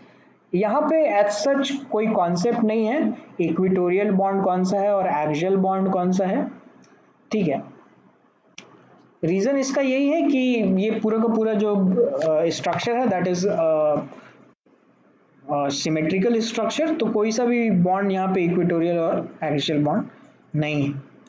ठीक है, मैं दिखा देता हूँ कि कैसे सिमेट्री है इसमें, लेकिन पहले ये इसको हम लोग क्या बोल रहे हैं, ज्योमेट्री, इसका ज्योमेट्री हम लोग बोल रहे हैं ऑक्टाहेड्रल ज्योमेट्री का है, या स्क्वायर बेस बाई पिरामिडल का है।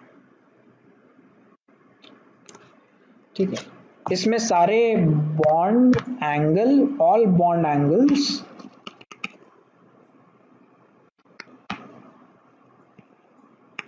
Is equal to 90 degree. ठीक है, यही अगर हम लोग ऊपर देखेंगे तो ऊपर हमारे लिए जो बॉन्ड एंगल आएगा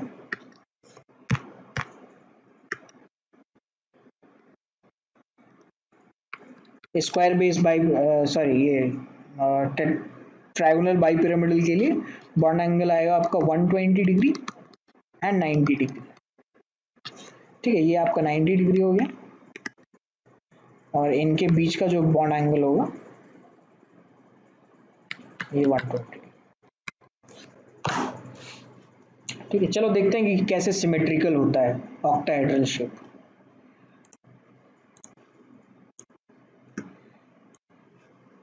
पूरा ज्योमेट्री है, ज्योमेट्री अगर थोड़ा दिखता होगा तो फिर समझ में आ जाएगा।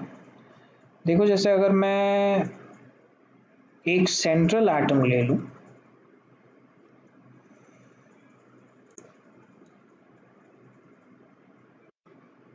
ठीक है, इसके अक्रॉस अगर हम ऑक्टाहेड्रल शेप बना रहे हैं,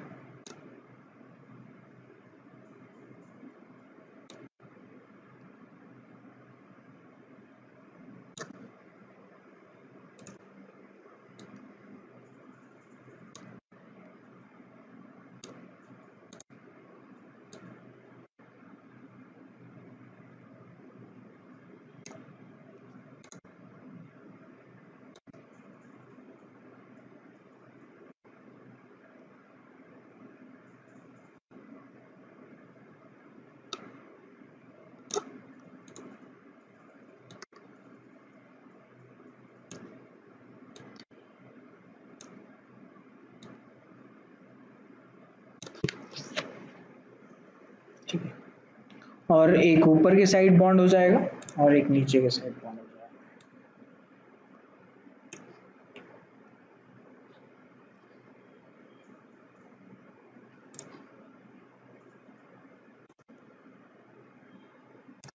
इसमें मैं क्या कर रहा हूँ, मैं सारे एंड पॉइंट्स को जो है वो कनेक्ट कर दे रहा हूँ। जो भी हमारे पास सेंट्रल एटम है उसको छोड़ के बाकी सराउंडिंग एटम्स को जो है वो मैं कनेक्ट कर देता हूँ। तो ये कनेक्शन हुआ एक।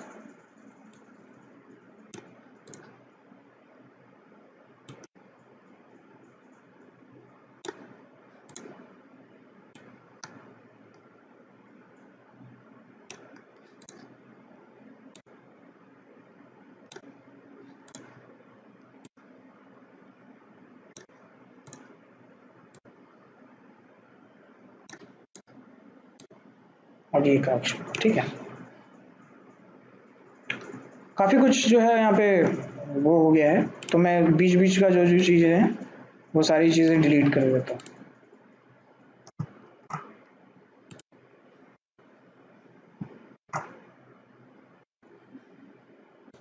मैंने क्या किया, बीच बीच वाले जो भी पॉइंट्स थे हमारे वो सारे मैंने डिलीट कर दिए, ठीक है।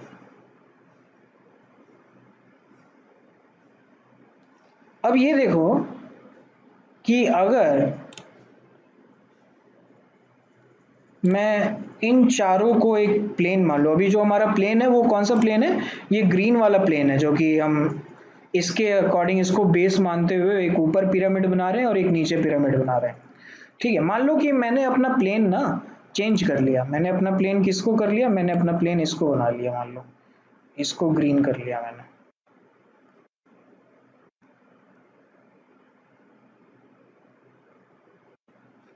ठीक है। मैं अपना प्लेन ग्रीन करूंगा, बाकी के सारे जितने भी बॉन्ड्स हैं वो सारे के सारे रेड होंगे।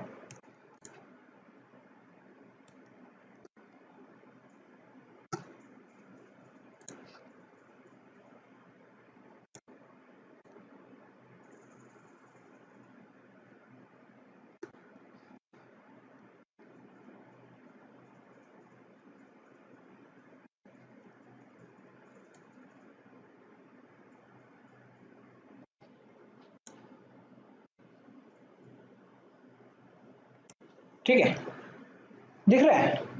अब ये बेस हो गया हमारा स्क्वायर बेस और बाई पिरामिड, ये पिरामिड का टॉप पॉइंट है ना, समझ में आ रहा है।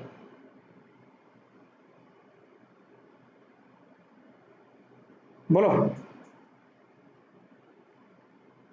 स्क्वायर बेस का बाई पिरामिड,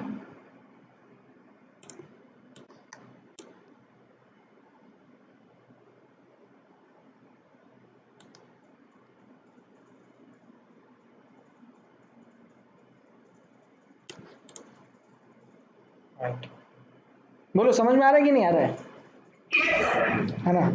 तो इसी तरीके से जो है हम लोग ये कह सकते हैं कि ऑक्टाहेड्रल में there is no such thing as axial bond and equatorial bond, each and every bond is equivalent in sp3d2 hybridization, ठीक है। और each and every bond angle is also same. इसका कुछ एग्जांपल्स देखते हैं, जैसे SF6 हो गया, SF6 का ऐसा एग्जांपल देख सकते हैं, XeF4 का देख सकते हैं। XeF4 में इसका अगर मैं शेप की बात करूं तो शेप बताइए, जैसे इसका XeF4 का क्या शेप होगा,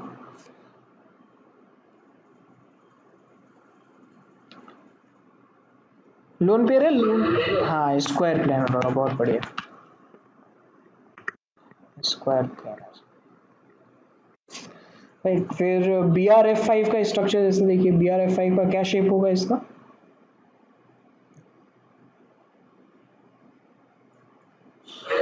स्क्वायर पिरामिड,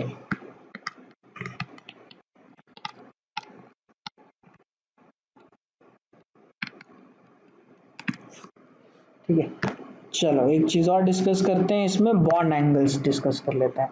SF6 में बॉन्ड एंगल कितना होगा,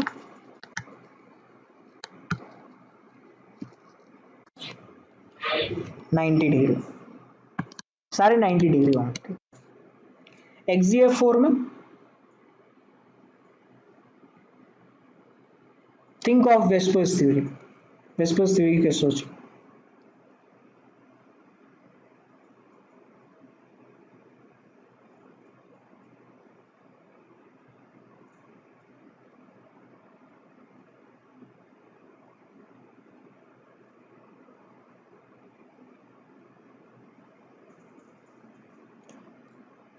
कितना लग रहा है, कितना आना चाहिए, ऐसे ही अंदाजा बोलो, जरूरी नहीं है सही हो।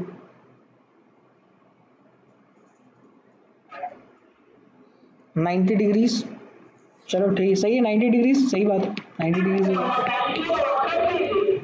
ना ना 120 दिख रहा है क्योंकि ऐसे हम लोगों ने ड्रॉ किया है ना कि 3 डायमेंशन स्ट्रक्चर 2D में तो ड्रॉ नहीं कर सकते हम लोग, ठीक है, तो इसीलिए यहाँ पे 120 दिख रहा होगा, लेकिन ये सारे के सारे 90 डिग्रीज है, ठीक है, सारे 90 डिग्रीज है, ईच एंड एवरी एंगल। हाँ, यहाँ पे 90 डिग्री क्यों है, 90 डिग्री इसीलिए आया क्योंकि लोन पेयर और बॉन्ड पेयर का जो आपका रिपल्शन है ना, वो सारे के सारे रिपल्शन इक्वल है, ठीक है, ऊपर से भी उतना ही रिपल्शन लग रहा है, इधर से भी उतना ही रिपल्शन लग रहा है जितना नीचे से लग रहा है, ठीक है, इसीलिए यहाँ पे कुछ दिक्कत नहीं हुई, शेप जो था वैसे प्लेनर का प्लेन प्लेन ही रह गया, ठीक है, और सारे के सारे बॉन्ड एंगल जो है आपके वो 90 डिग्री हो गए।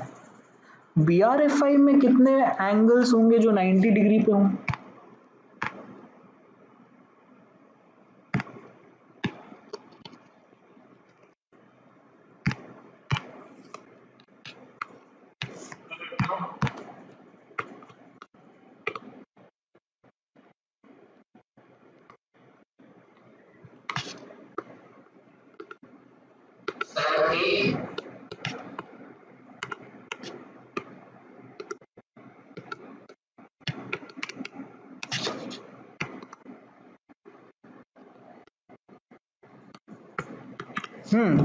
दो बोल रहे तो कौन कौन सा बोल रहे हैं, चलो मैं मेंशन कर देता हूँ यहाँ पे बॉन्ड एंगल कौन कौन सा है, नंबरिंग कर देते हैं उस बॉन्ड एंगल्स की, ये 1 2 3 4,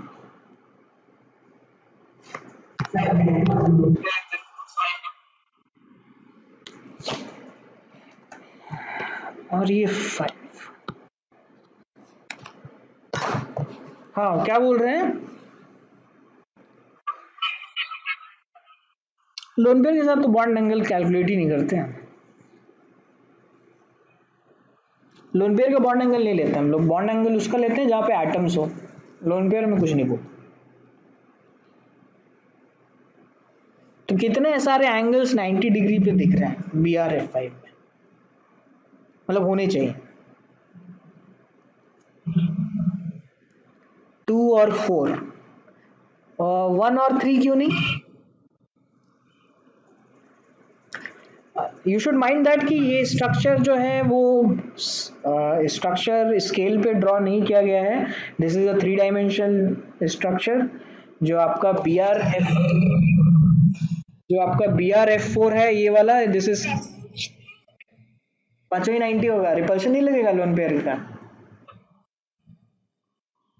आप समझ नहीं रहे हो, आप यहाँ पे जो है आप कुछ कुछ लोग अभी भी स्ट्रक्चर्स देख करके बोल रहे हैं कि जैसे ये 120 दिख रहा होगा लेकिन वो 120 है नहीं, ये आपका 90 डिग्री है, इसको थोड़ा थोड़ा सही से ड्रॉ कर देते हैं।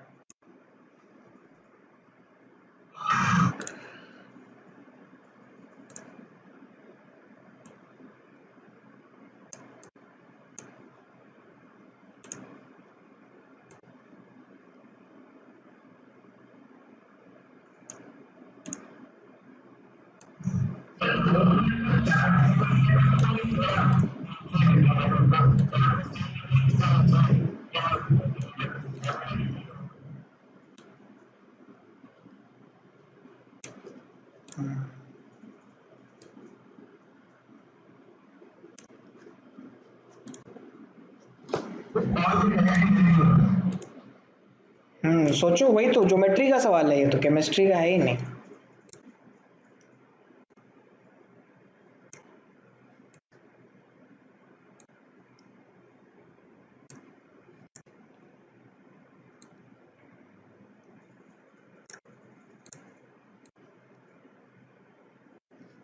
ठीक है, ये कुछ ऐसा स्ट्रक्चर एग्जिस्ट कर रहा है BrF5 का, ठीक है। इसमें जो आपका फ्लोरीन है वो सारे फ्लोरीन्स, ये वाला जो फ्लोरीन है, यहाँ पे फ्लोरीन है, यहाँ पे फ्लोरीन है, ठीक है। जो 4 फ्लोरीन है आपके, they are perpendicular to the screen, to our screen, right. और इसके ऊपर एक जो है आपका लोन पेयर होगा यहाँ पे। तो चलो ठीक है, अभी वो सब तो बाद में देखेंगे, ज्योमेट्री का क्वेश्चन है। ये बताइए कि लोन पेयर के एग्जिस्टेंस की वजह से क्या होगा, समझ रहे हो। XeF4 में भी स्ट्रक्चर सेम ही था, कुछ डिफरेंस नहीं है XeF4 और BrF5 में। डिफरेंस बस लोन पेयर का है, नंबर ऑफ लोन पेयर का।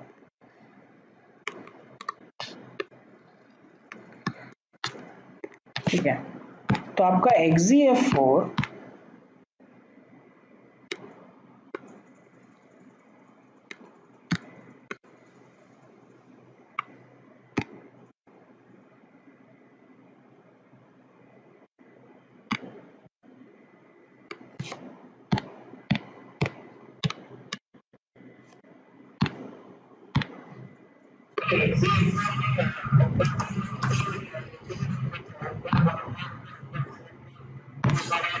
नीचे से भी उतना ही पुश हो रहा है ना,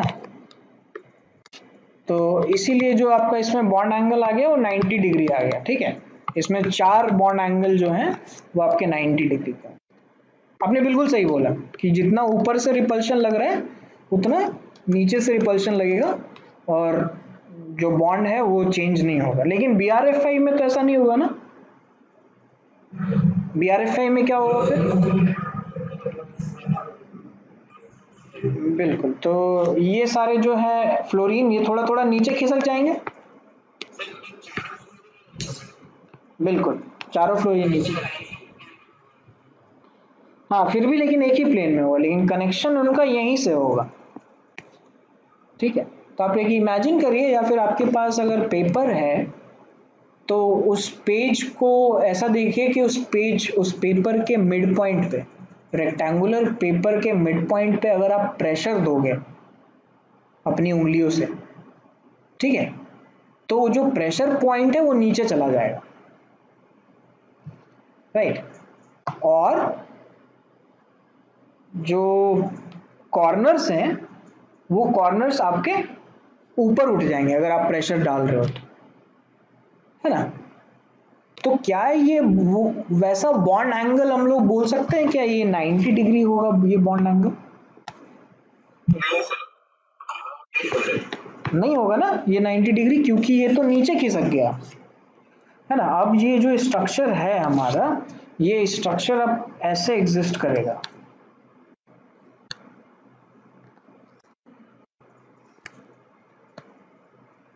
क्योंकि अब तो ये चारों के चारों बॉन्ड नीचे आ गए, है ना, और ये ऊपर से कनेक्टेड है ऐसे इस तरीके से, राइट। तो ये जो बॉन्ड एंगल है वो थोड़ा 90 से कम हो जाएगा, राइट। तो इसमें हम अगर क्वेश्चन पूछे कि how many angles are bond angles are at 90 degree, तो कितना आंसर होना चाहिए इसका, 0 होना चाहिए, बिल्कुल।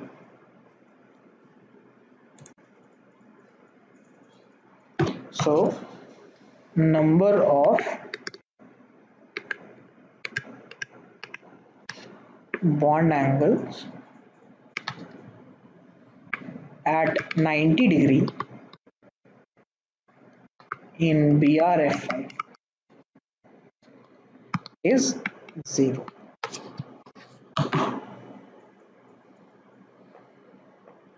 ठीक है। ये क्वेश्चन आया है आपका 1982 एंड 2010 जेई एडवांस।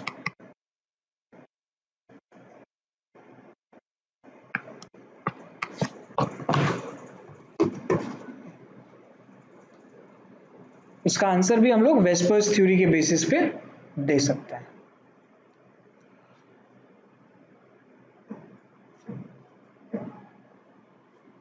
चलो नेक्स्ट आगे देखते हैं हम लोग, एक और हाइब्रिडाइजेशन बचा है विच इज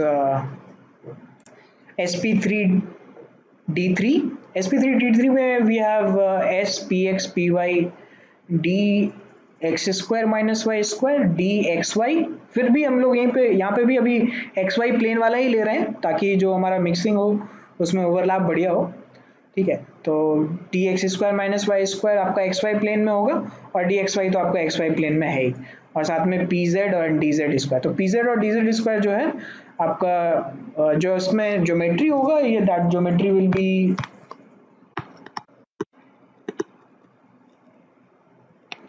पेंटागोनल बाइपिरामिडल।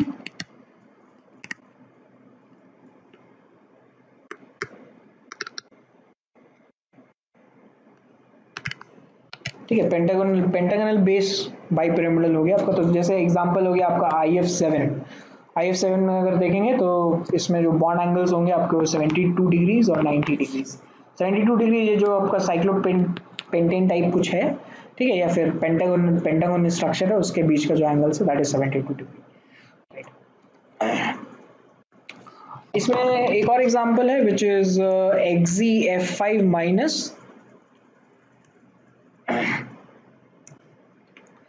ये देखिए XZF5 माइनस में हम लोग अगर इसका हाइब्रिडाइजेशन निकालेंगे तो मान लो कि मेरे को स्ट्रक्चर नहीं दिया होता तो मैं क्या करता है XZF5 माइनस का स्ट्रक्चर निकालने के लिए। ठीक है, तो मैं क्लासिकल तरीका बता रहा हूँ आपको जो कि कभी गलत नहीं होता, हमेशा सही आता है। ठीक है, इससे आंसर, और इसको कोई एक्सेप्शन याद करने की हमें जरूरत नहीं। ठीक है, उसमें हम लोग क्या करते हैं, अगर नेगेटिव चार्ज है या पॉजिटिव चार्ज है, ठीक है, और सेंट्रल एटम आपका अगर थर्ड पीरियड या उससे नीचे है तो ये पॉजिटिव और नेगेटिव चार्ज पहले सेंट्रल एटम को दे दीजिए। ठीक है, तो हमारे पास है XZF5 माइनस। XZF5 माइनस में जो हमारा नेगेटिव चार्ज है मैंने वो जेनॉन को दे दिया। ठीक है, तो जेनॉन के पास ऑलरेडी 8 इलेक्ट्रॉन थे, एक और इलेक्ट्रॉन आया तो टोटल हो गए 9 इलेक्ट्रॉन में से 5 इलेक्ट्रॉन फ्लोरीन के साथ शेयर कर लिए गए। बचे कितने इलेक्ट्रॉन बोलो? 9 में से 5 चले गए तो कितने बचे इलेक्ट्रॉन? 4 इलेक्ट्रॉन के से की वजह से 2 लोन पेयर आने चाहिए। ठीक है, तो टोटल आपके पास नंबर ऑफ सिग्मा बॉन्ड आ गए 5 और total number of lone pairs आ गए 2। इससे आप हाइब्रिडाइजेशन निकाल सकते हो, that will give you total number of hybrid orbital 7। तो एक ही पॉसिबल वे है विच इज sp3d3। राइट, तो ये इसका स्ट्रक्चर हो जाएगा। इसका जो शेप है, शेप इसका हम लोग बोलेंगे पेंटागोनल।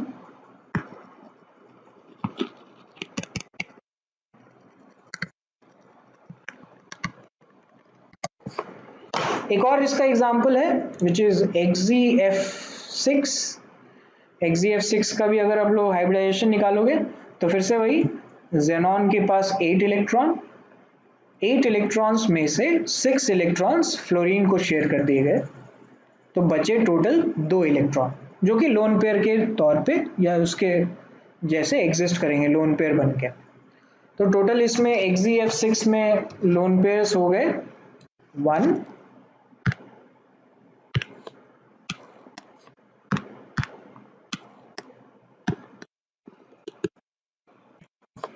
एंड सिग्मा बॉन्ड्स हो गए टोटल 6। इससे जो आपका हाइब्रिडाइजेशन आ गया ये आ गया sp3d।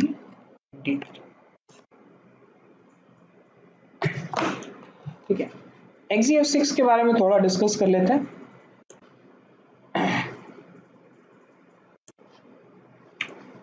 सो XZF6 से डिस्कस करने से पहले IF7 ये एकमात्र ऐसा स्ट्रक्चर है जो कि आपका पेंटागोनल बाइपिरामिडल में एग्जिस्ट करता है। बाकी अगर आपको कोई स्ट्रक्चर मिले तो that structure will be theoretical. ठीक है, हालांकि मैंने नहीं देखा, बहुत कम एग्जांपल देखा है जो कि बट लेकिन they are theoretical, they don't exist. So IF7 exist and it is the first and the last molecule to be existing in pentagonal bipyramidal shape. ठीक है, XZF6 के बारे में आते हैं वापस। XZF6 में देखो जो आपका एक्सपेक्टेड जो है वो एक लोन पेयर है, तो आई गेस कि जेनॉन सेंट्रल एटम है, एक लोन पेयर ऊपर कर देते हैं और एक फ्लोरीन नीचे, और बाकी जो आपका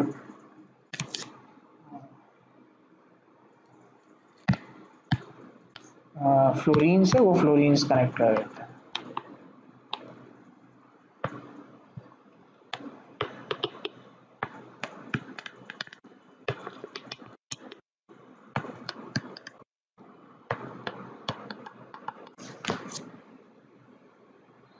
ठीक है, कैसे भी ड्रॉ कर सकते हो, ये लोन पेयर ऊपर भी रख सकते हैं, लेकिन हाँ ठीक है, अगर मैं एक रेफरेंस मान के चल रहा हूँ ट्रायगोनल बाई पिरामिडल वाला विच इज sp3d, जहाँ लोन पेयर आपको इक्वेटोरियल में रखना पड़ता है, तो मैं भी वही लेके चल रहा हूँ। चलो ठीक है, इक्वेटोरियल में ले लेते हैं, इसके तरीके इस तरीके से रखते हैं इक्वेटोरियल।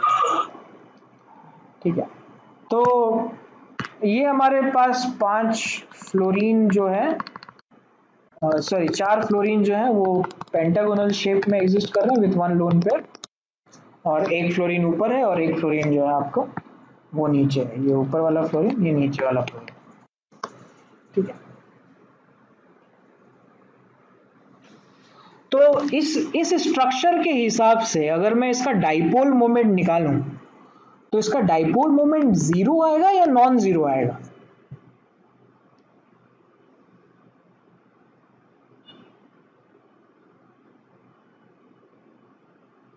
बताओ कोई। According to this structure, if we calculate dipole moment, then should it be zero or should it be not equal to zero? Zero होगा पक्का? नॉट इक्वल टू जीरो होगा बिकॉज आपका जो ये स्ट्रक्चर है which is not symmetrical. Lone pair के लिए तो हम मान ही नहीं रहेगी, लोन पेयर में आपका वो होगा डाइपोल मोमेंट होगा। चलो मान भी लिया डाइपोल मोमेंट होगा अगर लोन पेयर में, तो ये आपका जो है स्ट्रक्चर कैसा है, बीच वाला जो स्ट्रक्चर है वो पेंटागोनल स्ट्रक्चर है ना।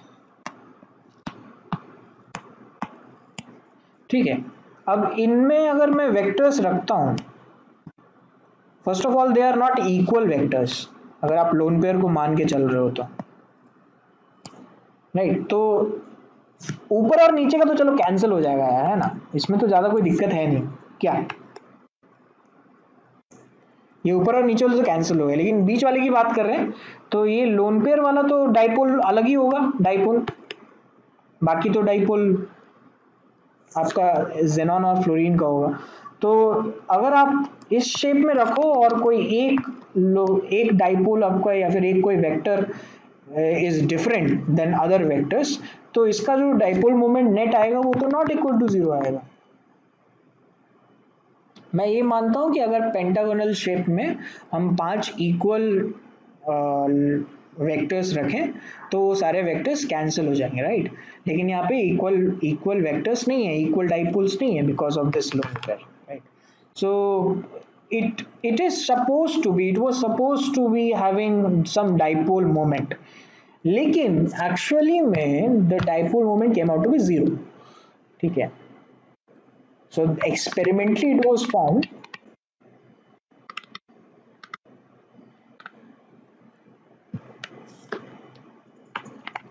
mu came out to be zero, right। फिर लेटर ऑन थोड़ा बहुत रिसर्च हुआ इस पे, इसके रिसर्च में फिर इसके स्ट्रक्चर के बारे में डिस्कस किया गया कि इसका स्ट्रक्चर क्या होगा, क्या होना चाहिए। ठीक है, तो its structure was never came out to be this structure जो यहाँ पे एग्जिस्ट कर रहा है, या जो भी स्ट्रक्चर हो गई, क्योंकि ऐसा स्ट्रक्चर एग्जिस्ट ही नहीं करता है। एक्चुअली में इसका स्ट्रक्चर कैसा एग्जिस्ट करेगा, actual shape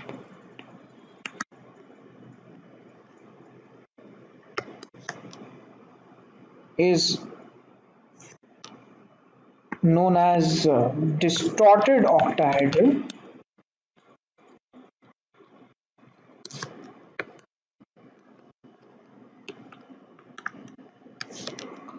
और इसको हम लोग केप्ड ऑक्टाहेड्रल भी बोल सकते हैं।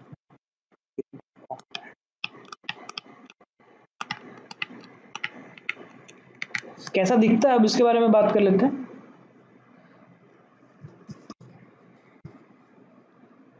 केप्ड ऑक्टाहेड्रल दिखेगा वैसे ही, जैसे ऑक्टाहेड्रल दिखता है ना वैसे ही दिखेगा ऑक्टाहेड्रल। ठीक है, तो स्ट्रक्चर अब इसका यही रहेगा।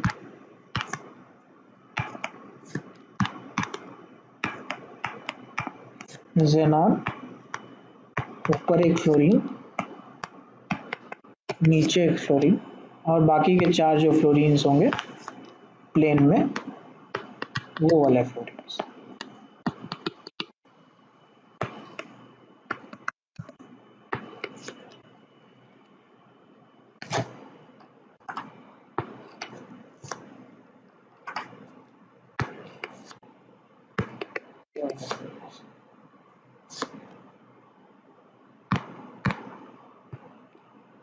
तो फिर इसको केप्ड ऑक्टाहेड्रल क्यों बोल रहे हैं? केप्ड ऑक्टाहेड्रल इसलिए बोल रहे हैं क्योंकि यहाँ पे अभी भी एक लोन पेयर हम लोगों ने एडजस्ट नहीं किया है।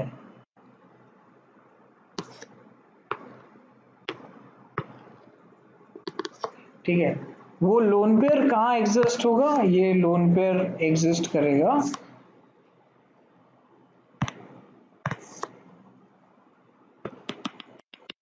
outside the plane। ठीक है, that will be coming outside your screen।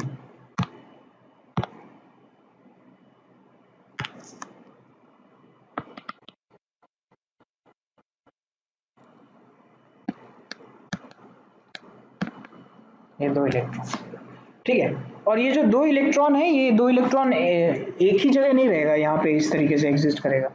Right, तो आप ये देख सकते हो कि अगर मैं इसमें ऑक्टाहेड्रल बनाऊं तो ये ऑक्टाहेड्रल थोड़ा डिस्टॉर्टेड रहेगा।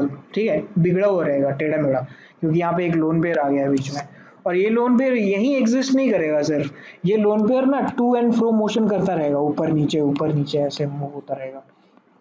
ठीक है, कंटिन्यूअसली ऊपर जाएगा, कभी नीचे जाएगा। ठीक है, और इसी तरीके से, इसी वजह से जो आपका ऑक्टाहेड्रल जो शेप होगा, that octahedral shape will be distorted, and because of this distortion जो हमारा स्ट्रक्चर आएगा वो that will B capped octahedral. ठीक है, ये जो आपका मोशन हो रहा है, या फिर यूं कहें कि इलेक्ट्रॉन जो मूव कर रहा है ऊपर और नीचे, ये मूवमेंट की वजह से ही हमारा जो डाइपोल मोमेंट है वो डाइपोल मोमेंट 0 आता है। ठीक है, तो इसका ये मतलब है कि कभी किसी वक्त जो आपका लोन पेयर है वो लोन पेयर कुछ इस तरीके से एग्जिस्ट करेगा, बाकी फ्लोरीन एग्जिस्ट कर रहे हैं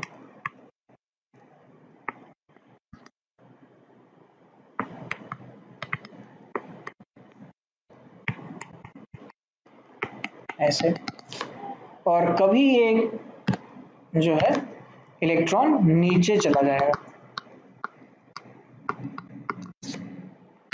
और बाकी के फ्लोरीन्स एग्जिस्ट कर रहे हैं।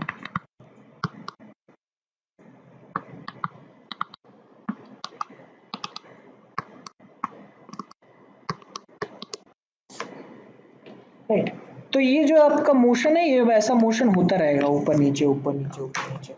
तो ये जो इलेक्ट्रॉन्स है, ये इलेक्ट्रॉन्स आपको जैसे दिख रहा होगा कि किसी एक एंगल के बीच से ही मूवमेंट हो रहा है, इस एंगल के बीच से मूवमेंट हो रहा है, नहीं, इनके बीच से, फ्लोरीन जेनॉन फ्लोरीन, इनके बीच से जो है आपका इलेक्ट्रॉन मूव करता जा रहा है, जो तो इसकी वजह से जो आपका ऑक्टाहेड्रल शेप है वो थोड़ा सा बिगड़ जाएगा। ये एक ही